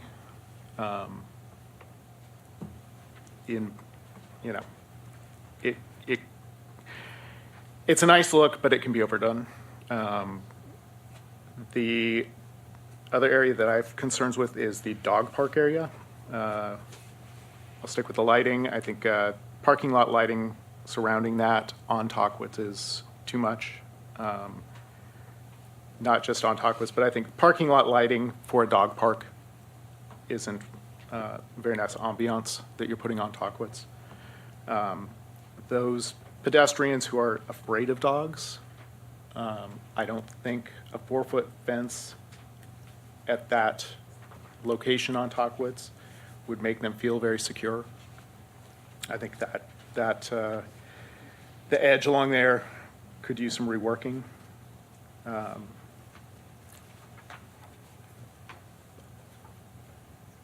The I understand that the comments down at Hermosa and Tockwitz, in terms of, from the level that we can see, it looks a little bleak. The trees are nice, but, I will hold judgment on that until we can get really more landscape plan with the understory. The cabanas in the renderings, they show perforated tops. I think that's attractive and a nice feature, but again, trade-off of sun versus people who want full shade. So I will go with that. Thanks. Okay, thank you. Member Sean.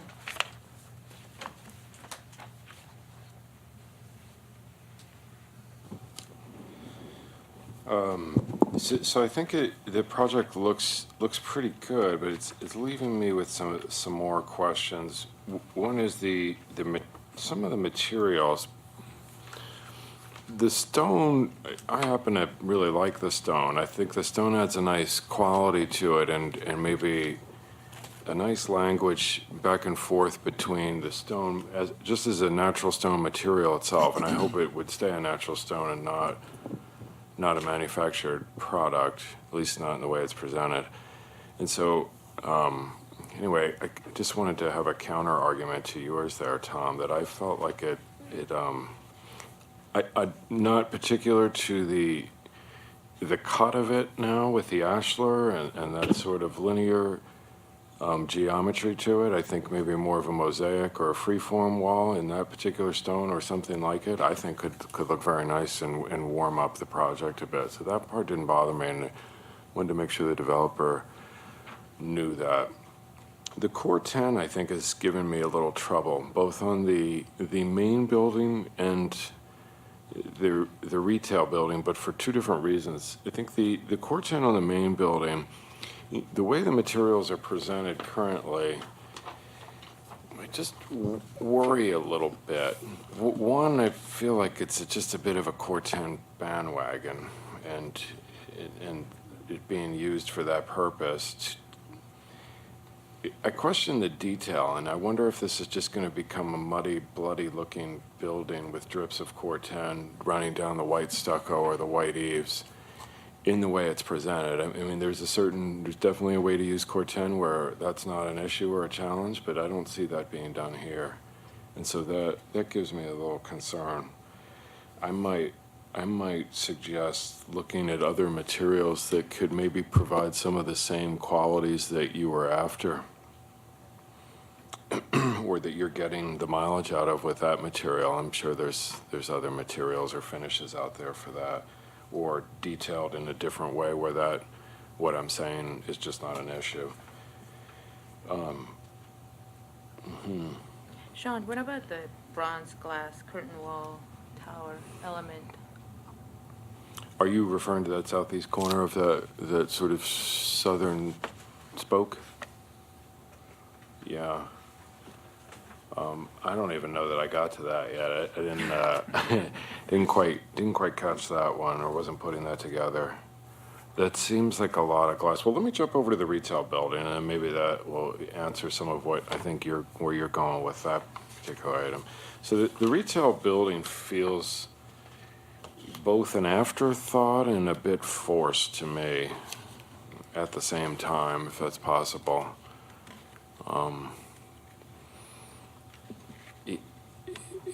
I understand not wanting to commit to a floor plan because just not having a tenant for the purpose of that building yet, and so that creating a space flexible enough and translating that into a facade that's flexible enough to address a multitude of potential tenants, it's not lost on me.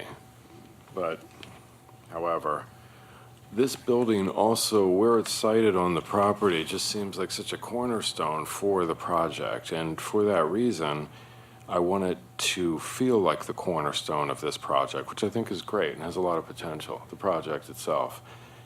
When I look at this sort of anchor, or what I want to be an anchor, it's both too tall in the heights I'm seeing there. The top hat I'm not quite getting, this vast amount of glass broken up with just a overabundance of vertical mullions. I don't quite get it, and I don't see the relation, and I don't see how it's anchoring this building or creating this presence that I would like it to see it create for the project on the corner of the site. And I don't see how it relates in form to the main building very much, other than a smattering of using similar materials. So I feel like that needs a complete overhaul myself. I want it to be much nicer. Now, I'll say a couple things. So, Maria, I think you were kind of negative, it felt like, I'm not 100% sure, but on that southeast corner of that, I'll call it the southern spoke there that comes down towards the southwest, I kind of didn't bother me how it reaches out and just kisses Talkwitz Avenue there. I kind of liked it. And the architect pointed out that that was one of his main views as you're heading southbound, or I'm sorry, westbound on Talkwitz, that part of the building kind of jumps out at you, and they consider that to be one of their, at least that's what I heard him say. Also, for that reason, I'll go back to that retail building and how this kind of feels like it just falls on its face here a bit and could use much more of an enhancement, and somehow that relates to that view of the main building itself. And that's about it. Okay. I have other comments. I'm anxious to see some of the hardscape and landscape come back in more detail. I'd like to see a further explanation or exploration of some variance to the color and potentially even an exposed aggregate and pavers in places. I think there's a chance with the amount of hardscape on this project, there's a chance to really enhance the project with that and not let that be an something that got skipped over either. That's it. Thank you, Sean. Okay, Member Ken? I would concur with most of the comments so far. The only things that I would add is I didn't have quite as much of an issue with the southwest corner as you did. I think because there was enough variation in what was happening at the end of the building, it didn't feel as imposing to me. I did have some hesitation about the use of the Corten also. Not being a trained architect, I don't know what the after effects might be other than I think you called it out pretty well, as it can become kind of a drippy, rusty looking blob on the side of the building. And I would suggest if they went in a different direction than the Corten, maybe a concrete block that doesn't compete with what else is happening on the building. There's already a lot happening.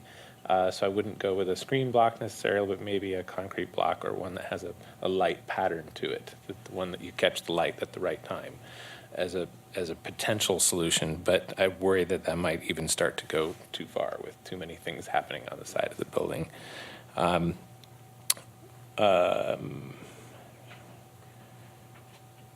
I also had a little bit of concern, you could tell based on my questions earlier, about getting in and out of the property. Who's going to be coming and going, where are they parking, where are they walking? So I would agree that the whole entrance and the multiple driveways could use a little bit more thinking through. But other than that, I really like the project. I think it's got a lot of potential. Thank you. Okay, Member Tom. I'm also looking at that southeast corner of the property, and there's 3 driveways that are all very close to each other coming out onto Hermosa, with at least 1, possibly 2 driveways across the way from that hotel. And it seems like there's a possibility for some really convoluted congestion in that corner. I also agree with a comment that Kenny made earlier, just touched on a bit. I think there definitely needs to be more guest parking, and I don't know what the requirement is, but I think that, especially since at least a third of the parking under the building is tandem parking, that even residents will find it much more convenient to grab these outdoor parking spaces than to use the tandem situation. And looking at the elevations of the building from the driveways looking at the south side of the wing of the hotel, or the condos, excuse me. On the ground floor is basically a solid wall. So that's going to make those parking garages really, really dark. And I think there's an opportunity to poke some holes in those walls and bring the metal screen that you have on the third floor down to that ground level area to introduce that as a screening and privacy thing, that we aren't looking into the garages, but it brings some air and ventilation into them. And I'm also it seems a little odd to me that the stone goes and stops at the top of the second floor, and that the metal screens are only on the third floor, and the two aren't connected at all. I think there should be, there is the tall stone tower at the end of the building where the stone goes all the way up. I think that element should occur in one or two more spots where the stone goes the full height of the building. And then to play off that, then there might be some opportunities for the metal screens to come all the way down to the ground level, so that we're starting to connect all three levels of the building. Going to the retail building, I really like the long connection that you've got with the overhang connecting the two buildings. I think the screen wall that's above the overhang is way too heavy, way too big, and the roof up here only needs to provide area for the mechanical equipment for a fairly small building. So I think instead of having that element the full length of the building, maybe playing with dropping it down and having it not be so continuous might start to make that building more interesting. But I agree that it's such a plain kind of boxy building where the building behind has so many different interesting design elements that it would be, I think, to everybody's in the project's advantage for that building to shine a bit more, the retail building. Overall, I love the project. I think it's great, and just fine tune it to make it perfect.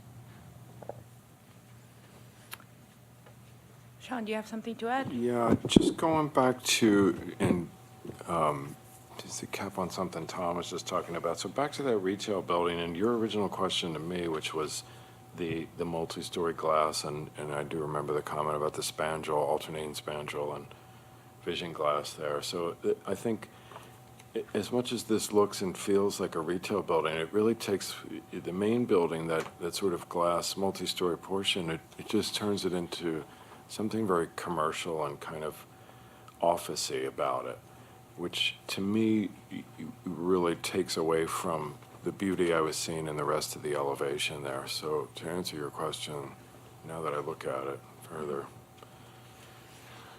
I could use some re-examination. Well, I think we're very much enthusiastic about the project and the fact that, it's coming on Tackwitz, which is one of our main sort of faces of Palm Springs. And there's so much really wonderful things happening. But we do have some circulation issues. We need to look at the building and perhaps make it a little more harmonious with the center tower and how it works with the parking underground or on the ground level, perhaps the landscaping, the access. And it looks to me like we're very positive about what's coming in, and we're excited. But I think it just needs a little more attention and coordinating what is being done in the retail as well as the building so that it all works well together. So I think we need the team to work on it a little bit more and then bring it back to us.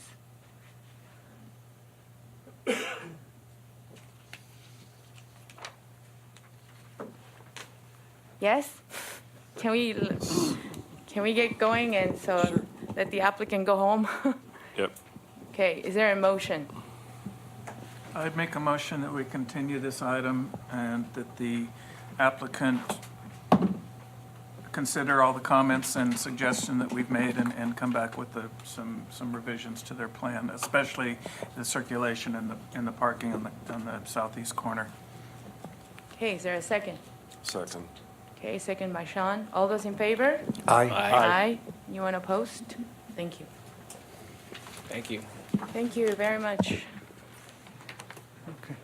Madam Chair, if we could just have 5 minutes to set up the table, we need to bring in our Planning Commission members for this discussion item, if you'll just give us a And, couple minutes. Take a little break. Yep.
What are we gonna do? You know, I think I'd rather that go through the presentation. They want to see that Before we mentioned it was an LGBT project, I'm looking at the rating, there's only men in this group.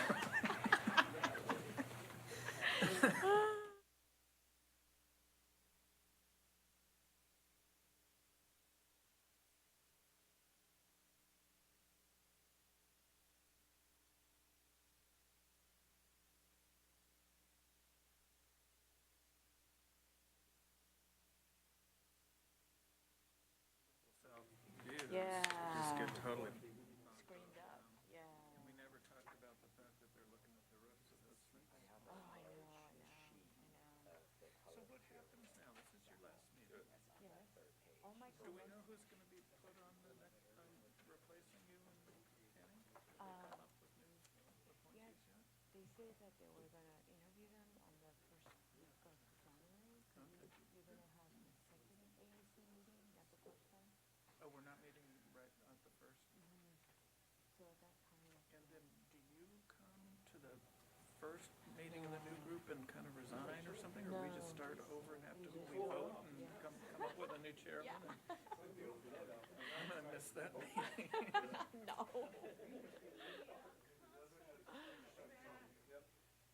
Appointments sometime in January. Okay.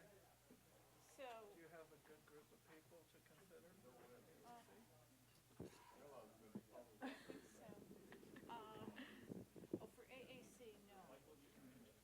No, we actually need So we can still work on getting some Oh, recruits. please, yeah, I think it'll.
Resident, voter, And citizens. and citizen.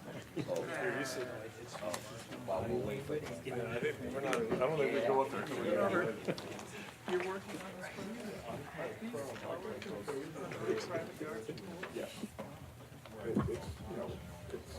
this School.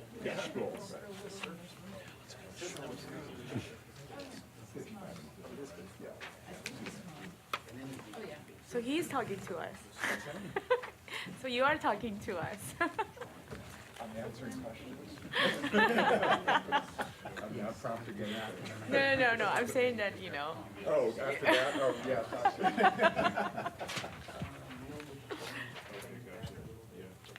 So, Madam Chair, are we ready? Yes.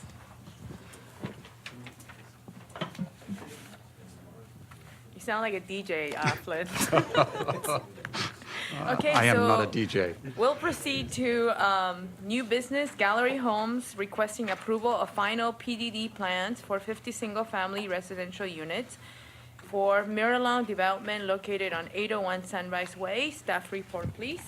Madam Chair, before Mr. Robertson begins his staff report, I just want to introduce the concept of what we're trying here today. In looking at our process of bringing home projects through the Architectural Advisory Committee and the Planning Commission, looking at the last project that we had for Woodbridge Pacific, it took us a long time to get through AAC and Planning Commission, and we had some conflicting comments back and forth between the two groups that made it a little bit difficult for the applicant. What we are trying is something new to hopefully be a little bit more consistent in our comments between the two groups and get our applicants through the process a little bit more quickly.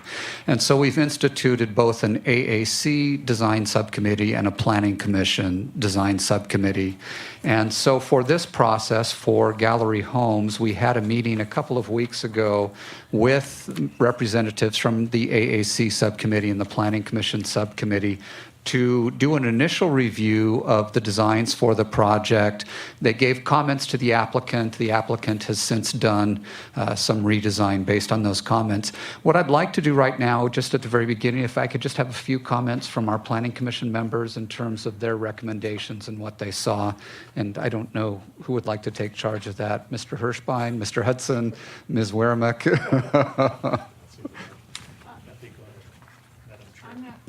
I'm not going to do the comments on the project, but just to say that with the very last project, I think the first Miralon builder met with you about 4 times, and they came into us, and we didn't like it at all.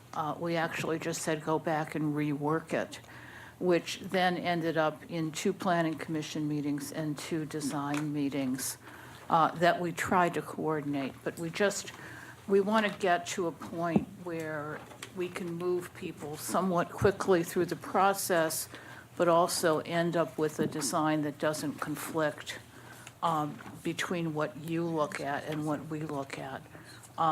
We did try and stick to the design guidelines on this. The only thing we didn't do with the last Miralon developer was work on the landscape plan, which I think is still going to come back to you, although we have asked them to incorporate plants that will attract bees, birds, and butterflies. So working with some of the neighborhood groups that have been really concerned about bringing the monarchs back. And so hoping to see landscape that incorporates some of what they're doing in the downtown. When we met, I think on the specifics of this, we usually get a list from Flynn of all of the comments that were raised. I don't know if you have that today, Flynn? Mr. Robertson would be. And we can go through that. I'm not quite sure we've gotten there fully in terms of what we asked the applicant to do. So I'd like us maybe just to go through the comments. And there's some questions that I would have on things that are shown. Okay, thank you, Madam Chair. Can we talk first? Oh, okay, yeah, Yeah. I absolutely. think all 3 of us have to Thank you. Having sat through the comments about the last project in your agenda, first of all, I was struck by the sophistication of the comments. They're really good direction for the applicant. And I think, as Kathy said, one of the things we're trying to address here, and of course, we're all speaking individually, right? So we all have our individual comments, but I was trying to put myself in the place of the applicant, and how do you synthesize comments that can be seemingly contradictory? So I think as we move forward, it's not that we're going to speak in one voice, but we should try to think about putting our head in that headspace and trying to understand what we're saying so that they can respond to it meaningfully and hopefully with a better building. I'm just looking at this for the first time now. I think a lot of the comments we had last time, which was the first time, had to do with the scale of the various elements, whether they be the thickness of a fascia, the depth of an overhang, the height of a protruding wall, the material on a block wall. Those kind of elements struck us, I think, and hopefully I speak for the other 2 planning commission members here. There was a heaviness about them that belied their mid-century roots. The mid-century to me here, particularly in Palm Springs, there's a real lightness to it. There's a real airiness to it. There's a real kind of almost ethereal quality to the best there is. And from what I'm looking at, just cursorily now through the revised ones, I think it's really moving in the correct direction. Overall, those types of elements. And so that's what I wanted to say. Thanks. I agree with what Michael just said. I'll add a couple other things. I think the previous Miralon project that we reviewed, to be honest with you, it was difficult. I think it showed the difference between a design team, an architect team that really looked at the design guidelines for Miralon. The first team did not. I think this team that we're looking at today, the designer, the developer, they really looked at the design guidelines for Miralon.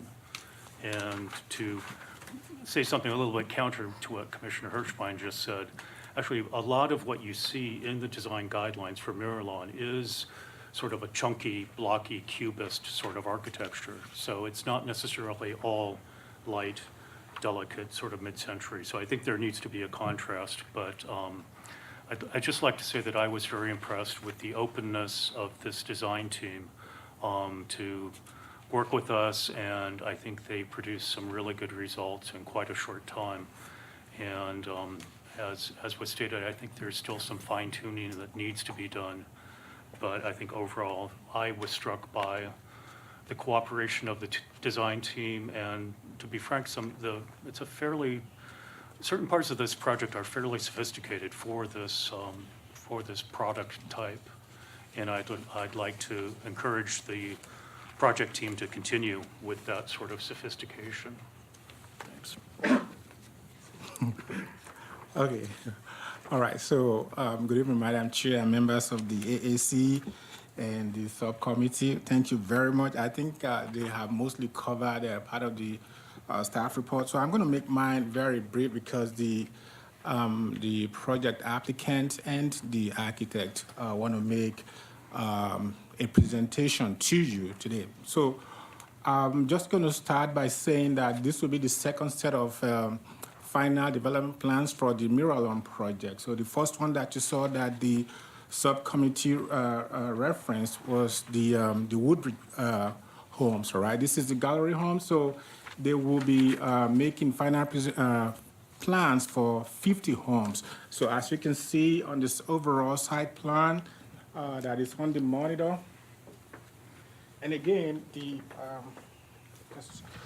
just want to mention briefly too, so the package that you have their lot extended up to the eastern edge of this site, but that has been changed. So this is a correct site plan. This is where they are, all the 60-foot wide lots is where those 50 homes will be located. And so again, this is very unique. This is a unique review process that will consist of the AAC and of course members of the Planning Commission subcommittee.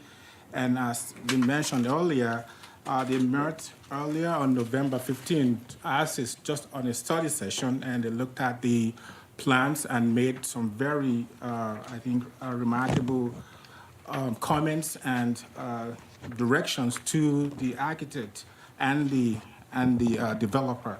So I'm just going to go through those real quick. Number one, they were directed to review the locations and heights of walls, especially in the front yard sections of the buildings. And also that they were asked to restudy the proposed rear walls on Plan 1, especially. They wanted more articulations in those so that they could be more architecturally interesting, so to say. And then to provide offset walls, the one that Member Hirschman referred to earlier on, to reduce or to offset the locations of those walls, let them be offset, so to have more articulations on them, or more variations and articulations, both the ones in the front and in the rear. And also, there was the walls, I'm sure the architect will make a reference to that they call the infinity walls. That they should consider a reduction in the amount of the thickness of those walls that were very consistent in all the plan types and elevations. And also on these two-story buildings, there were some windows there. The subcommittee felt that those should become more operable, should be useful windows, not just stick-on windows, so to say. And finally, they were asked to provide a site analysis that will show more like a plot plan to indicate where the various plan types will be located on the site plan. Those have not been, those are not in your package. There are two things specifically that are not in your package tonight: the site analysis and, of course, the landscape plan. This is a final development plan. PD requires 2 stages of review and approval process, so that will come back to you. And as you go through your staff report, that is one of the conditions that staff is proposing, that the final landscape plan be brought back to you for review and approval process. And so, but in short, based on what we have, staff is recommending that both the AAC and the subcommittee make a recommendation for an action by the full planning commission with any, along with any conditions that the AAC and the subcommittee may have tonight, in addition to those three that staff is proposing. So essentially, that will be my brief staff report. If you have any question, I attached the design guidelines as part of your package. If there is any member who doesn't have that, I have an extra one for you to review here, because the evaluation of this design is actually really based on the development standards and the architectural standards in the design guideline. So Just a point of reference, I don't think it should be I think it's on. I don't think it should be the subcommittee's recommendation. This is a meeting of the AAC, and formally it should be an AAC recommendation. I think we're only here because we're part of a subcommittee, so I wanted to make that perfectly clear. Madam Chair, I stand corrected. Thank you. So that will be it. Okay, is the applicant present? Yes. Okay, would you like to add to the presentation, or would you like us to start with our questions? Just a couple quick comments. Your name and address, and we're ready to go. Thank you, Madam Chairman, and other members of the committee here tonight, and thanks for hanging out for us. My name is Rick Hauser. I'm owner of Gallery Homes, 25-year resident here in the Valley. Our office is over the hill in Riverside, Canyon Lake area, but all of our projects, 100% of them are all here in the Valley. We've got currently 4 projects going, along with a couple more in addition to this one coming up here soon. We've been doing this over 37 years. We are typically a move-up builder. We typically go from the $500,000 to $2 million tract home. We've done a lot of work over in the Orange County areas, planned communities, golf courses, and what have you. When we got introduced and invited by Freehold Communities to be the top builder, or at least the high-end builder for Maryland, we took this very seriously. One of the first things we do, and we spend a lot of time on demographics and trying to figure out before we put pen to paper, who is the buyer, what is the demographics, everything that goes with that, and not rely on market studies and everything else. We do our own in-house analysis. The beautiful thing about this project is there's been so much groundwork done before we got into the process. The foresight that was done to create a book like this, I wish every development city I've ever gone into could have the fortitude to do something like this, to be able to guide the builders into where the city is going. We understand the market and the demographic where they want us to go with product. But when it comes to the vision of what you guys do, we don't get that. So with that being said, I watched what went on with the previous builder. I've known them for 30 years. We've been competitors over the hill. I'm not a reinventor. I went out and hired the exact same design team that did the book. So I'm going to present to you Colin Lou in a minute, who was responsible for this with Robert Heidi. We were also bringing in collaborative on the landscaping, along with MSA on the site plan. They all know about this project, which is going to allow us to move extremely quick. We are waiting to get information from here then to do the other things that we need to fulfill with the site plan analysis. Now, I didn't get the same information about that we're going to do this site plan comparison, but I do want to point out one thing. Part of this demographic is our lots are in these 2 locations. These lots, 19 lots, face west. They look at the big mountain. So what we did here is our basic product here is 100% front loaded. Behind us is a street that's down low, and the residential is far behind. So there is nothing here to view out the back. Our visual is all out the front. So you're going to notice our Plan 1 and our Plan 2 is all front loaded, just because of this situation in this case. Our other lots face north and south and are against the groves. And so you'll see these are rear loaded, but they have a lot of front area patio space, because what most people here in the desert do on a production builder basis, they don't build a desert house. They hire an Orange County architect, don't take it personally, and they come out here and say, build a house in the desert. And I've been watching this for 20 years, and it just cracks me up. So with that being said, I just wanted to give you a little bit of background who we are, and I want to again thank you guys for the foresight that you had in doing this. And the direction we got from the first group was extremely helpful. So with that, I'd like to turn it over to Colin. Good afternoon or good evening to all of you. Thank you again for inviting us to present this project. My name is Colin Liu. I am with Robert Heidi Architects. So I know that we're all fighting for time, so I'm just going to dive straight into the actual product design. We have 4 floor plans. 3 of them are single stories, and 1 of them is a 2-story, which has a master bedroom suite on the first floor.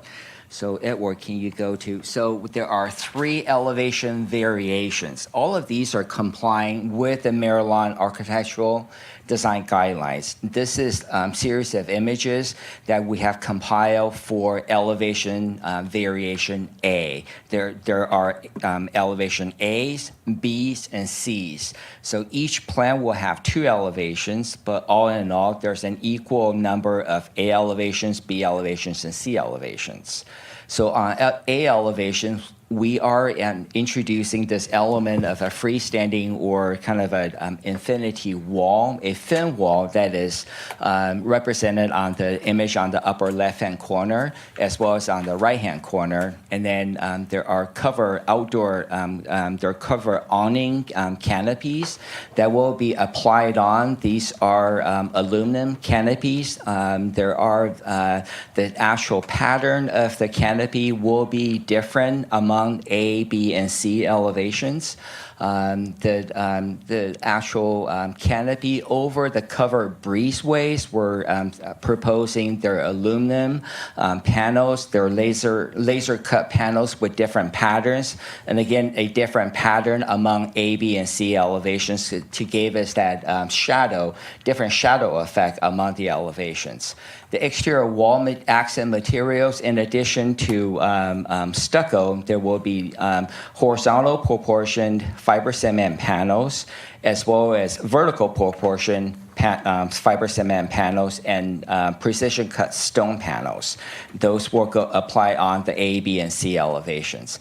There will be variation in garage door design as well as entry door patterns. So if you could go to the next image. So this is the B elevations. As you can see that these various elements that I just described for the A, there will be different to the, we'll be introducing difference in B elevation. And next image, please.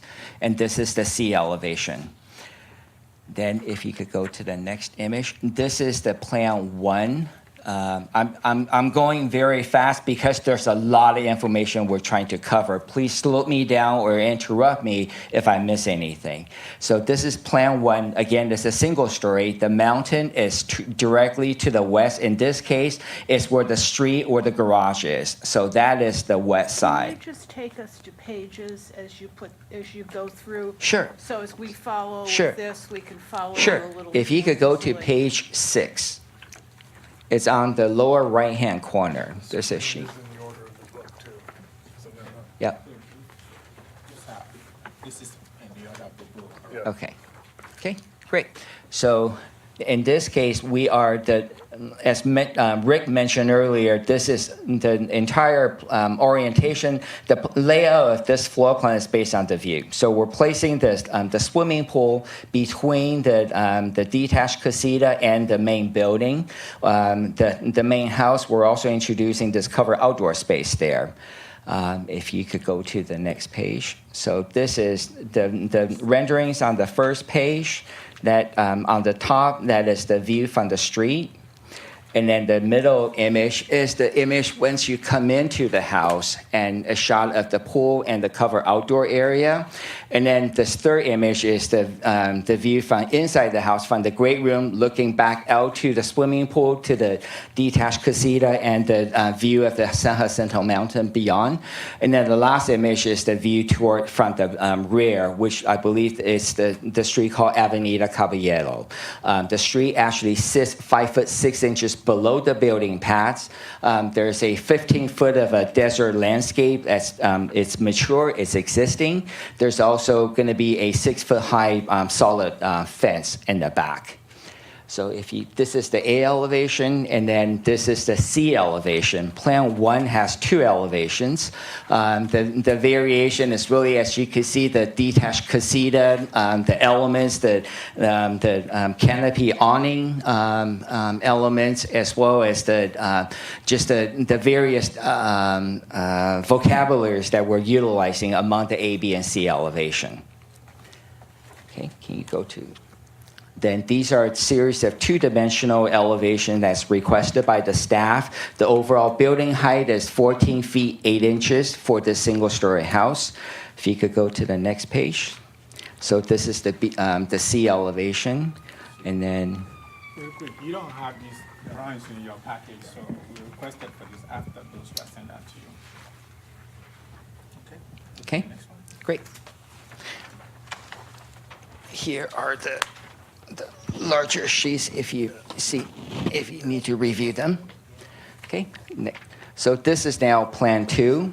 So what we did was instead of placing a detached casita here, we're placing this is a freestanding wall with a swimming pool. So once you come through this 5'6" high wall, you're in the swimming pool area, and then you're seeing this building beyond. And then placing the kitchen, dining, great room, all fronting where the view is, and then the master bedroom and 2 secondary bedrooms that's located on either side of the master bedroom.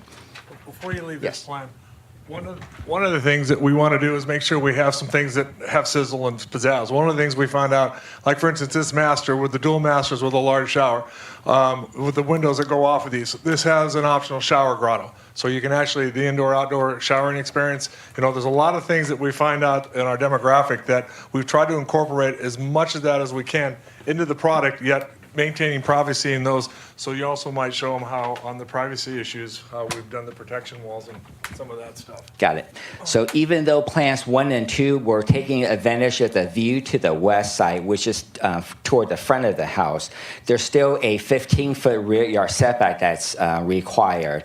And during the last work session, the planning commissioners and as well as the AAC member also granted us this variation to we could go within 10 feet of that, so that we could provide some variety in building setback. So, but not to forego with the usability of this, the rear yard space. In this case, we are proposing an optional outdoor shower grotto that you'd be able to take direct access from the master bathroom. We've also introduced additional access sliding glass doors from the secondary bedroom or the optional office to get to the back. So we are utilizing the backyard, even though it's still maybe 10 to 12 feet, but that could be an outdoor zen area, could be an outdoor a secret garden, it could be an outdoor shower grotto, it could be multiple things.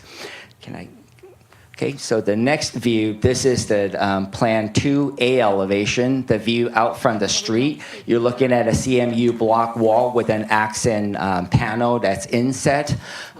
We are, again, utilizing this tall infinity wall. This is page number 12.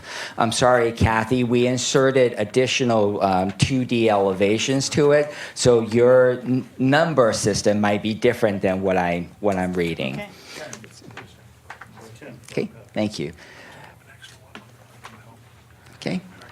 So again, as you can see that once you're inside the house looking back toward the mountain, there's not a detached casita that's going to be 10 foot tall that block your view, but instead you're looking at a 5'6" high landscape wall, and then a swimming pool as your foreground. Okay, next page. So this is the second elevation for Plan 2. So we introduced an overhead trellis structure over the entry gate to provide some variation between the 2 elevations for this plan. Can you go to the next page? So this is again two-dimensional elevations. Again, the overall building height is 14 feet 8 inches, while the overall height limit is 24 feet for single family. Next page. Next page. So this is now Plan 3. These Plan 3 and Plan 4 are located on an east-west row, so they either sit north and south orientation. They are different. They sit on these 30 lots here. Yeah. So then their backyard, instead of looking at the mountain, their backyard is looking at the olive orchards. So with this plan, what we did was introducing this detached casita with an entry courtyard that's 16 feet, entry door, living, dining, kitchen at the back, and the master bedroom with a view, as well as an outdoor covered patio with optional fireplace and television, media wall, and these two secondary bedrooms here. So if you could go to the next page. Well, before you do that. Yes? Go back one second. Explain the privacy wall instead of the open Yes. patio in the back. Yes. So the backyards will be fairly transparent because there will be public trails within the olive orchards looking back. And also we're being very conscientious of the view from the sightline for your neighbor looking down to it because it is a partial second two-story unit, the Plan 4. So we're introducing, rather than having this cover outdoor space as an open area, we're proposing a solid wall there so that your sightline is actually focused toward the back where the olive orchard is, instead of looking 5 feet away at a 6 foot high privacy wall. Okay, next page. So again, this is the Plan 3B elevation from the street view, inside the courtyard from the rear, and also another view from the rear yard. Please go to the next. And then this is elevation 3C, the variations, the various views. One comment that we had from our previous discussion back on November 15th was that this detached bedroom suites, the window pattern, the wall materials, the actual height, and the colors. So we're trying to build in as many variation as possible. One recommendation was going with a high ribbon window. In this case, that's what we're doing. So go to the next one. So this is at 14 feet 10 inches is the overall building height for this single story. Go to the next one. And that's the two-story, the second elevation. Okay, explain. So this is the Plan 4, the largest plan. It is a master bedroom on the first floor, partial second floor. One comment that we have from the last discussion was that the largest plan, but having the smallest kitchen. So we took that to heart and kind of basically it looked like it diagrams the same, but actually it is almost a complete different plan. So the entry gate is the point of it's actually the point of entry. Once you come in, there's no other doors. Everything else is all sliding doors. So it's really a true a desert compound. That's what we're going after. So this is a metal gate that once you get through, so the detached casita, the main entry, the great room, all of that are sliding glass doors. And then once you come in, this area here over the great room, it is a 2-story volume. It has a 10-foot play on the first floor, 9-foot play on the second floor. And we're dedicating this entire space as the great room. The kitchen is on a fairly large kitchen. This is a 4-foot by 12-foot freestanding island, and then it's directly on axis with a fireplace on the other side. A formal dining room is located here with a service access from the kitchen area, and then the master bedroom suite toward the back here. And then this is a stair that leads you up to the second floor. Can you go to the next sheet, please? So on the second floor, this is a second master suite on the second floor with a large window here and a sliding glass door that's accessing to a fairly large covered outdoor deck. And then the master bath is here. There's talk about additional options such by our client builder that there might be additional exercise room that might take place, and those will be further developed as we understand the market some more. So next sheet, please. So this is the street, again, the street elevation, the courtyard elevation, the rear yard elevation, as well as another view from the olive orchard. And then this is the second elevation, plan 4B elevation. Next page, please. So overall height, this is at 23 feet 4 inches to the tallest point of the structure. Well, 24 feet is the maximum. And then this is the plan 4B. Go to the next. This is an overall street scene, which I will share with you a video. I'm trying to say, try to cover as quickly as I can so I could dedicate more time for our discussion. Okay, go to the next page, please. Next page. One more page. Okay, and then the color material boards. I actually brought all the color samples here. So if you're interested, we'll be more than happy to share that with you. But one of the things we heard in your previous ACC meetings is that you didn't like the small samples from other builders. So we've got full-size drawdowns on all the paints on all 6 schemes, and we've got full-size samples on all the fiber cement and cut stone. So if there's anything you'd like to see in more detail, we have it. Okay. And Edward, if you could help me go to the videos. So plans 1 and 2 will be plotted next to each other, always. And they're both single stories. So is the plan 1 and 2 front? Yes, please.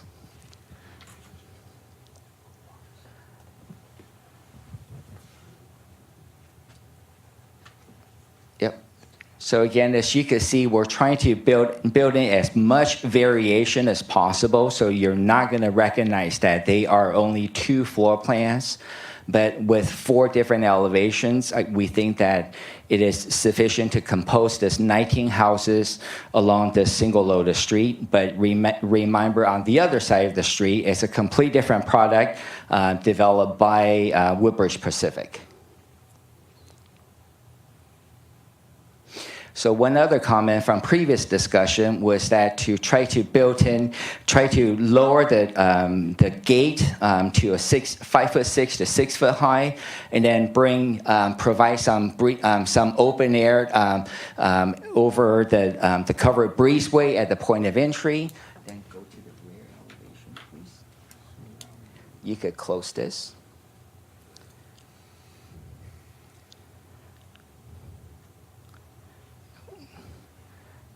Yep.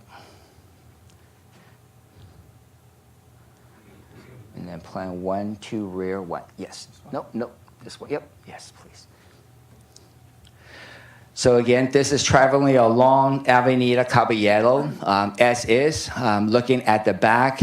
Even though the elevation facade is very well composed, but because of this great difference, 5'6" great difference, and that 6 foot tall solid wall, it's very hard to see actually what's back behind that wall, but yet it provides total privacy to the rear yard. So therefore, the shower grotto actually worked out very well. You could close this, and then there's a second video.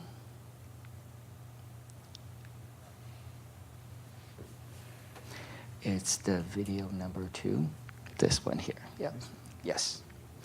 So this is now a view that you will never see. This is now flying up on a drone, looking at the houses 40 feet from the street. So there's the houses across the street is actually all single story. So this is a view that actually no one will see. But you can see the shower grotto that we're introducing here. You can see the the sliding glass doors that we added per the last discussion comments. Okay, so if you could close this. And then go to the next one, which is plan 3 and 4 front elevation. Nope, this one here. Yep. So now this is looking at plans 3 and 4. Well, plan 3 is a single story. Plan 4 is the partial 2-story.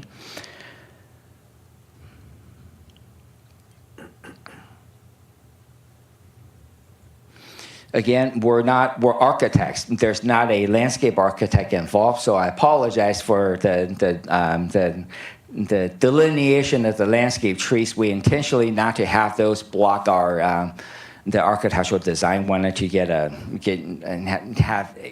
explain the best architectural we can.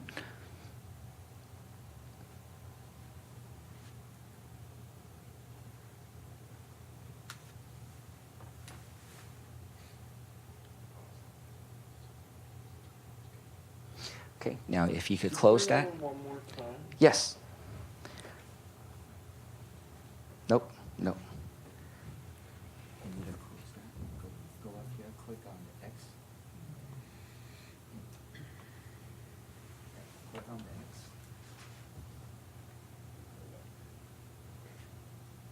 So this, Plans 3 and 4. And I believe there's a, you could hit that button, it will stop. So Sean, please let me know when to stop it.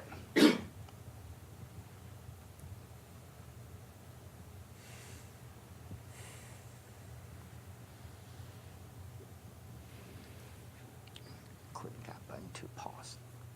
This, yep, there you go. Stop it here. Is that a repeat of an earlier version in just a different color? No, this is actually, we updated the color slightly. Okay.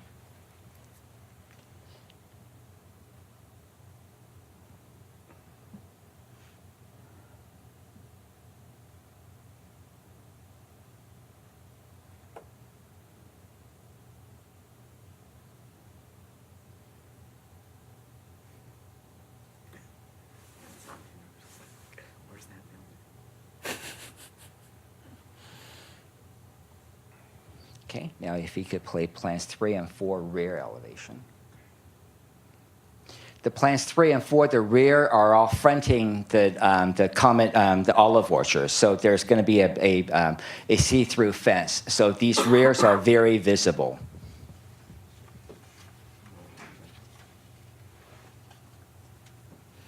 What's the grade change there?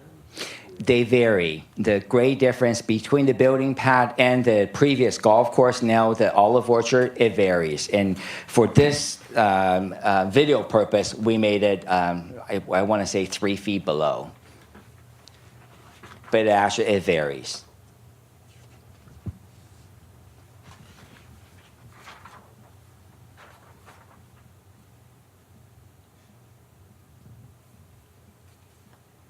So again, we're trying to introduce as much variation as possible with these 4 elevations and 2 floor plans.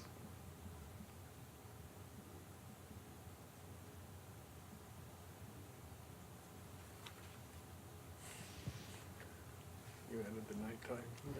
That's pretty cool.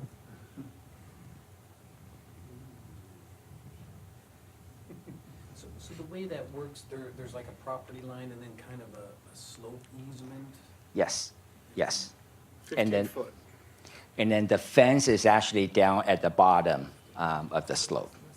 Yep, that's But it. the easement Yep. starts at the side. So if you could go back to the Where you PDF, see I'm the sure they grade, wanted yeah. to have questions about that. And there'll be gates out to it. That So- won't be a consistent line either. It will not be a consistent line. Yes, it meanders. It follows the previous golf course. And would that be landscape like common area, or would that be part of the? I believe that area is landscaped and maintained by the HOA. That concludes my presentation. I'm open for any questions you might have. Okay. Questions for the applicant. I'm going to start with Member Robert.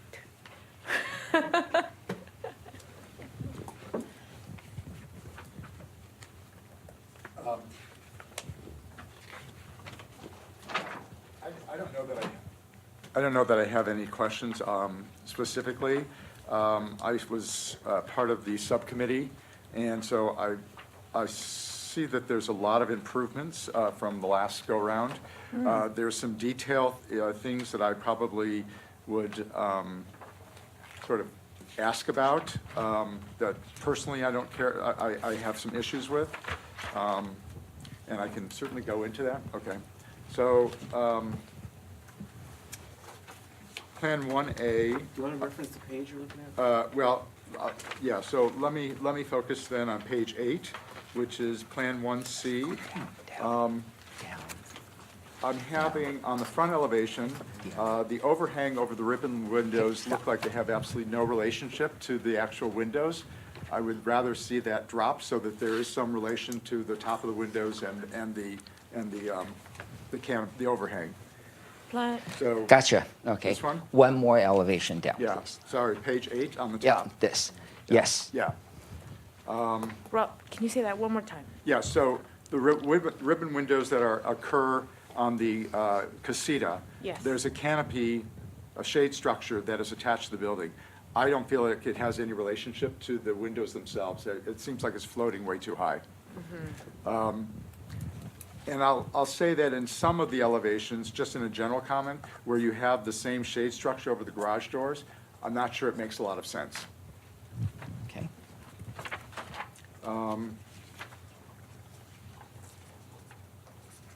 Then, moving on to,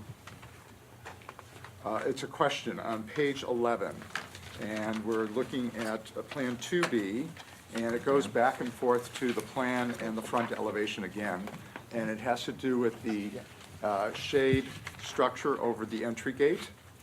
And the plan shows that the gate is slightly recessed.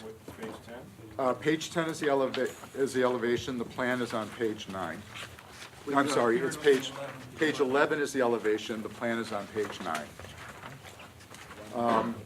It shows on the plan that the gate is slightly recessed. Yes.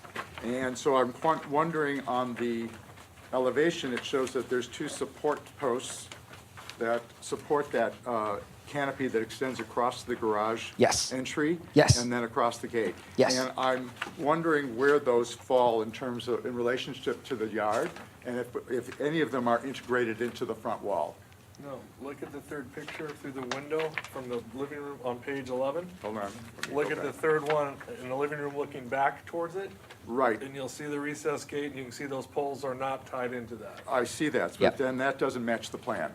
Yes, the Correct. plan is in a crossbreed between the A elevation and the B elevation. So does the gate occur at the front edge of your? Yes. What would be the infinity wall on the other plan?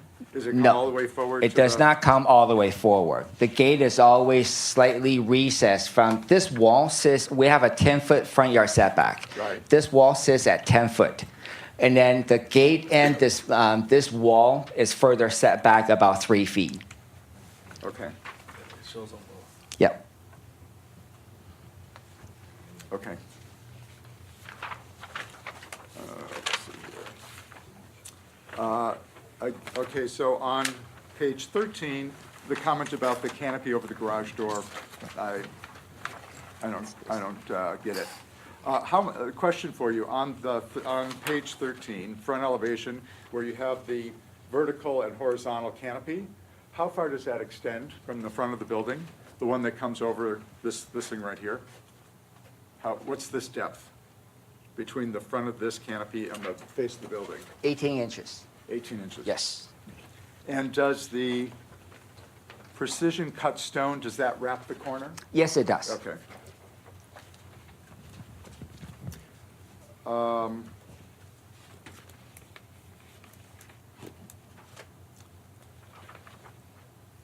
Okay. Then going to page 14. Next page. Personally, I'm not a big fan of the vertical proportion fiber cement and the way it's broken up on that elevation of the guest house. It just seems very busy to me, and I'd rather see something simpler and cleaner there. That's, Question on that? pardon me? Yes. Some guidance on that? Yes. Since we need the second material, Sure. where would you recommend maybe that fiber cement, if we made that more simple there, where would the cement go, fiber cement? we're on, it's Page 14. Page 14. It's right Elevation. here. And it would be floor plan 3. I think what's happening is there's a conflict of the vertical elements on each end, the vertical striping reveals of the fiber cement, and then the strong horizontal line. And I think it's just too much. Okay. So I would eliminate some of the ins and outs. And then if you really want to use the fiber cement, I would probably carry it across some portion of it and then return it, or, come up with something else. But Got it. To me, it's way too busy, too chopped up.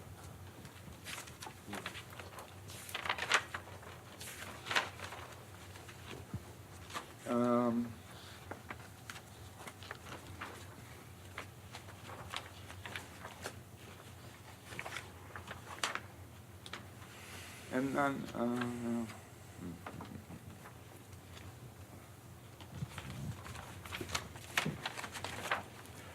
the other question I have is when you did the video and we saw the rear elevations, and I looked at the stucco colors, the main stucco color looks like they're all pretty much variations on a theme. And when you see it across the back, at least in the video, it all looked like it was all white with a white wall. And I think I would like to see a little bit more play, and maybe it's just a function of what I saw there and the reproduction of the colors here. So maybe if we see the actual main stucco colors, it might Yep. help. Yes. But it did look a little bit. Yes, I confess, due to time, we only color one elevation, meaning the 4A only got one color. We actually there will be 6 different color schemes applied onto each elevation. So the video does not reflect the actual color. Okay. And it will. Okay. And is the wall continuous then, one color, the site wall, the backyard wall? Yes, it's already in. It's already in? It's one of the existing. And what color is that? It's a kind of an off-white, cream. It's part of the perimeter theme that's been there Okay. for a long time. Okay. That's it for now. Thank you. Wow, Rob, I thought I cut you off guard, but you're in a roll. Okay, let me go to John, comments for the applicant. Should we do the page by page? I'm going to be brief. I just have page 10 It's not this. on the horizontal boards, and then there's some vertical drops coming down on the top. What is that? On the This is- infinity wall? I'm sorry, are you referring to, The notches. is this, The no, notches, the notches. this One is below. actually a One below. 2-inch, The second, it's more. this is a 2-inch recess reveal on the fiber cement panel. And that's just a decorative. Yes, it's a decorative, Okay. yes. The corners, how did the corners come together on those panels? They will just come to a, yeah. Miter? Yeah, it's miter. It will not be exposed. to They do ultraviolet not, light. provide kind of a pistol cut or they do not, that one negative about these fiber cement panels is that they do not have corner pieces.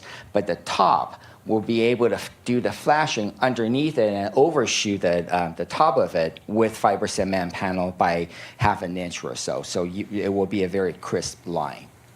I have a question for you. If we have a hard time in the field with the miter on the fiber? Oh, I'm sorry. If we have a hard time in the field doing the miter cut, picture frame cut on that corner, would a fry riglet or some type of edge metal, like we use on some of the tiles, condition there, creating that straight edge, would that be not, be a negative? Okay. I'm just trying to think of, get some input. Yeah. Yeah, the reason I bring it up, that's a hard detail. It is a hard to pull detail. off, and in these conditions, to see it 5-10 years later. Don't disagree.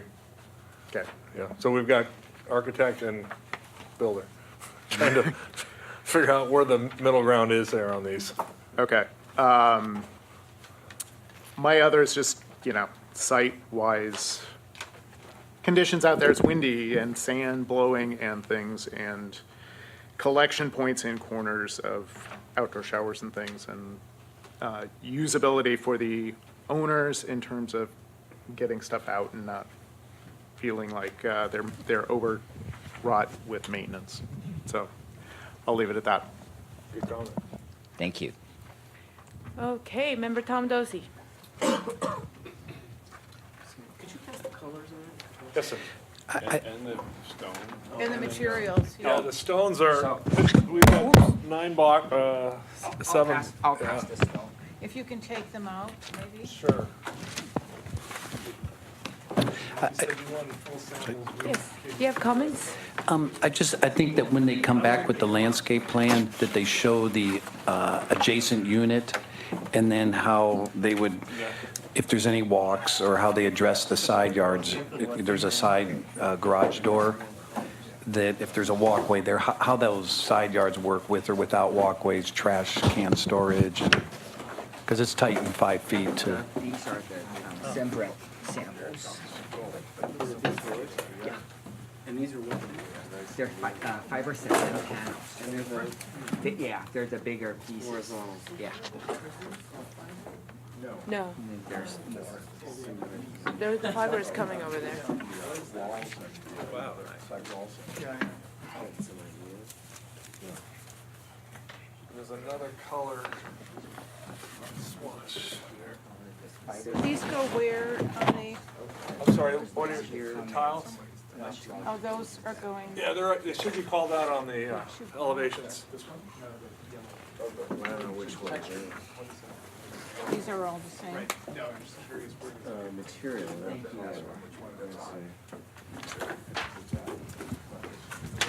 This odd man out, that color scheme and texture. I don't know where the colors are going. It's not Do you know, are these going, can you sort of explain where these go? Yes.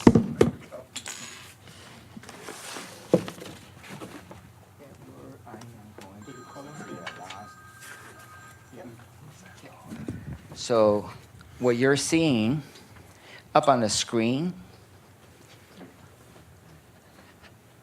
Colin, it'll be easier if you have an exterior elevation, because there's a lot of information on that chart. yes? So just pick one of the exterior elevation and then tell us where the materials are applied. Okay, all right.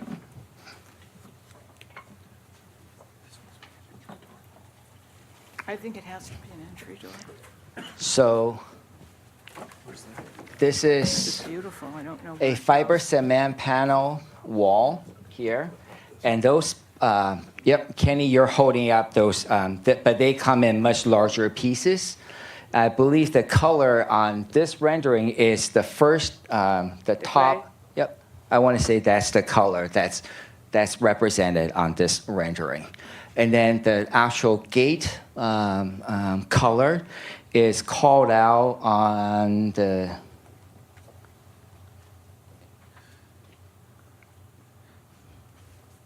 actually called out entry door. It's this color. So it's right now we do not have the boards all constructed. That when we do make the the submittal, it will be the actual boards all put together per color scheme. So, Colin, go back to the exterior elevation. You have the fiber cement that you're showing us, Yes. the rectangular slabs. Yes. The veneer One more. stones. Yes. Where are these going to be applied? That is for a different elevation.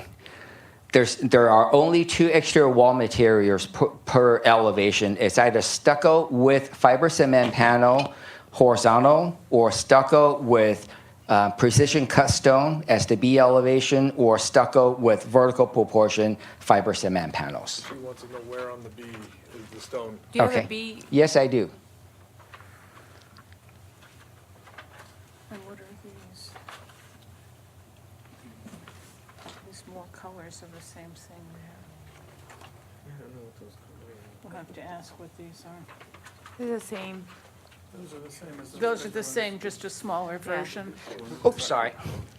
Margaret, in this case, that's where the precision cut stone is for this particular elevation. There are other elevations that I'd be more than happy to show you. It's where the casita is. The location varies. And are these over scratch coat, or are they actually hung of? I believe the fiber cement panels are actually No, hung. not the fiber cement. The precision cut stone might be just applied onto the stucco. Ground coat. Yeah. Ground coat.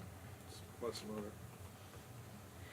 Okay, so, committee member, Tom was mentioning about the landscape information that's gonna come, because we do have questions of the landscape area in between the units. There's some tight quarters, how your, trash, wait, I don't remember. Did we have a common trash enclosure here? No, okay.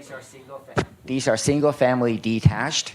The trash will be either located outside at the side yard or inside the oversized garage. The garages here are either 20 feet by 25 feet or 22 feet by, they're oversized to accommodate for workbench or trash Okay, cans. so we'll see that information next. Will there be any like sidewalk or, next to the garage, it goes to the rear, the garage door access, or would that be in the side yard there? There is a gate here. Yes. So that you'll be able to take access. Right. And then there's also a garage man door from inside the garage out. Will there be a walkway there, or? The builder will be providing the front yard landscaping per the design guideline conditions in the approved landscape plans. Everything back of wall will be what the homeowner wants to do, but because we're gonna offer a package for minimum pool and hardscape,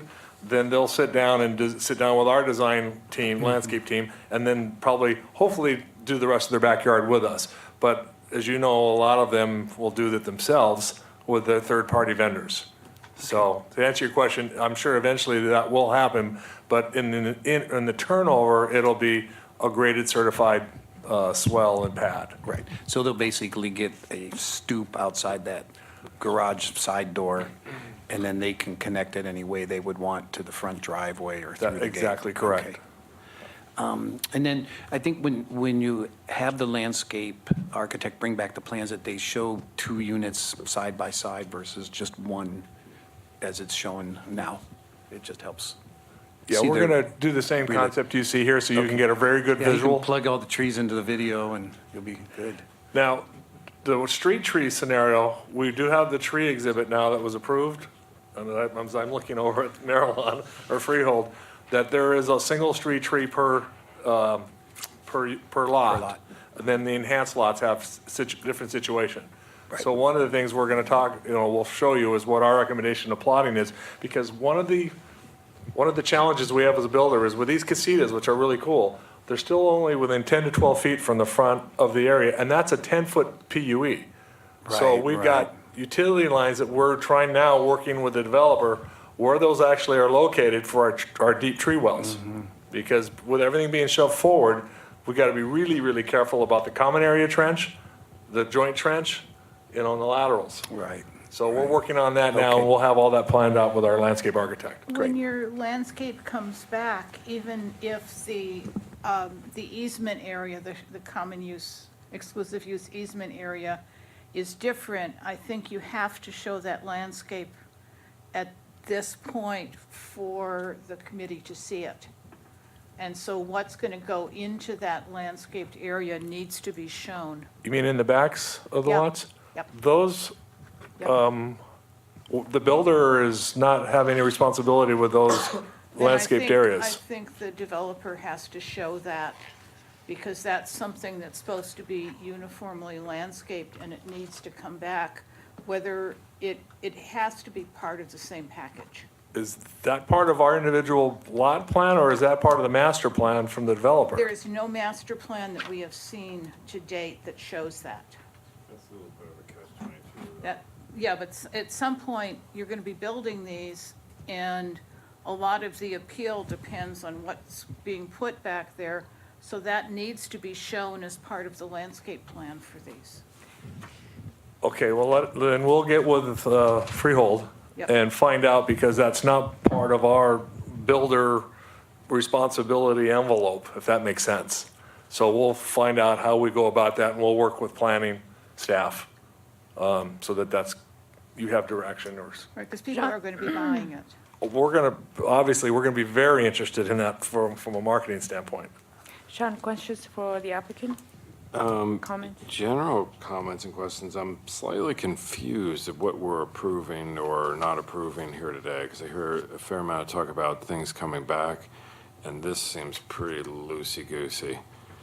So I'm also confused because I see a lot of stuff here, but I still don't, I'm not quite sure what this looks like. And for that, I'd like to see, I could watch that video another 25 times each. The front ones are more interesting to me than some of the rear elevations, although they're both interesting. But I'm not 100% clear on what I'm even looking at. And I'm overwhelmed with stuff to look at.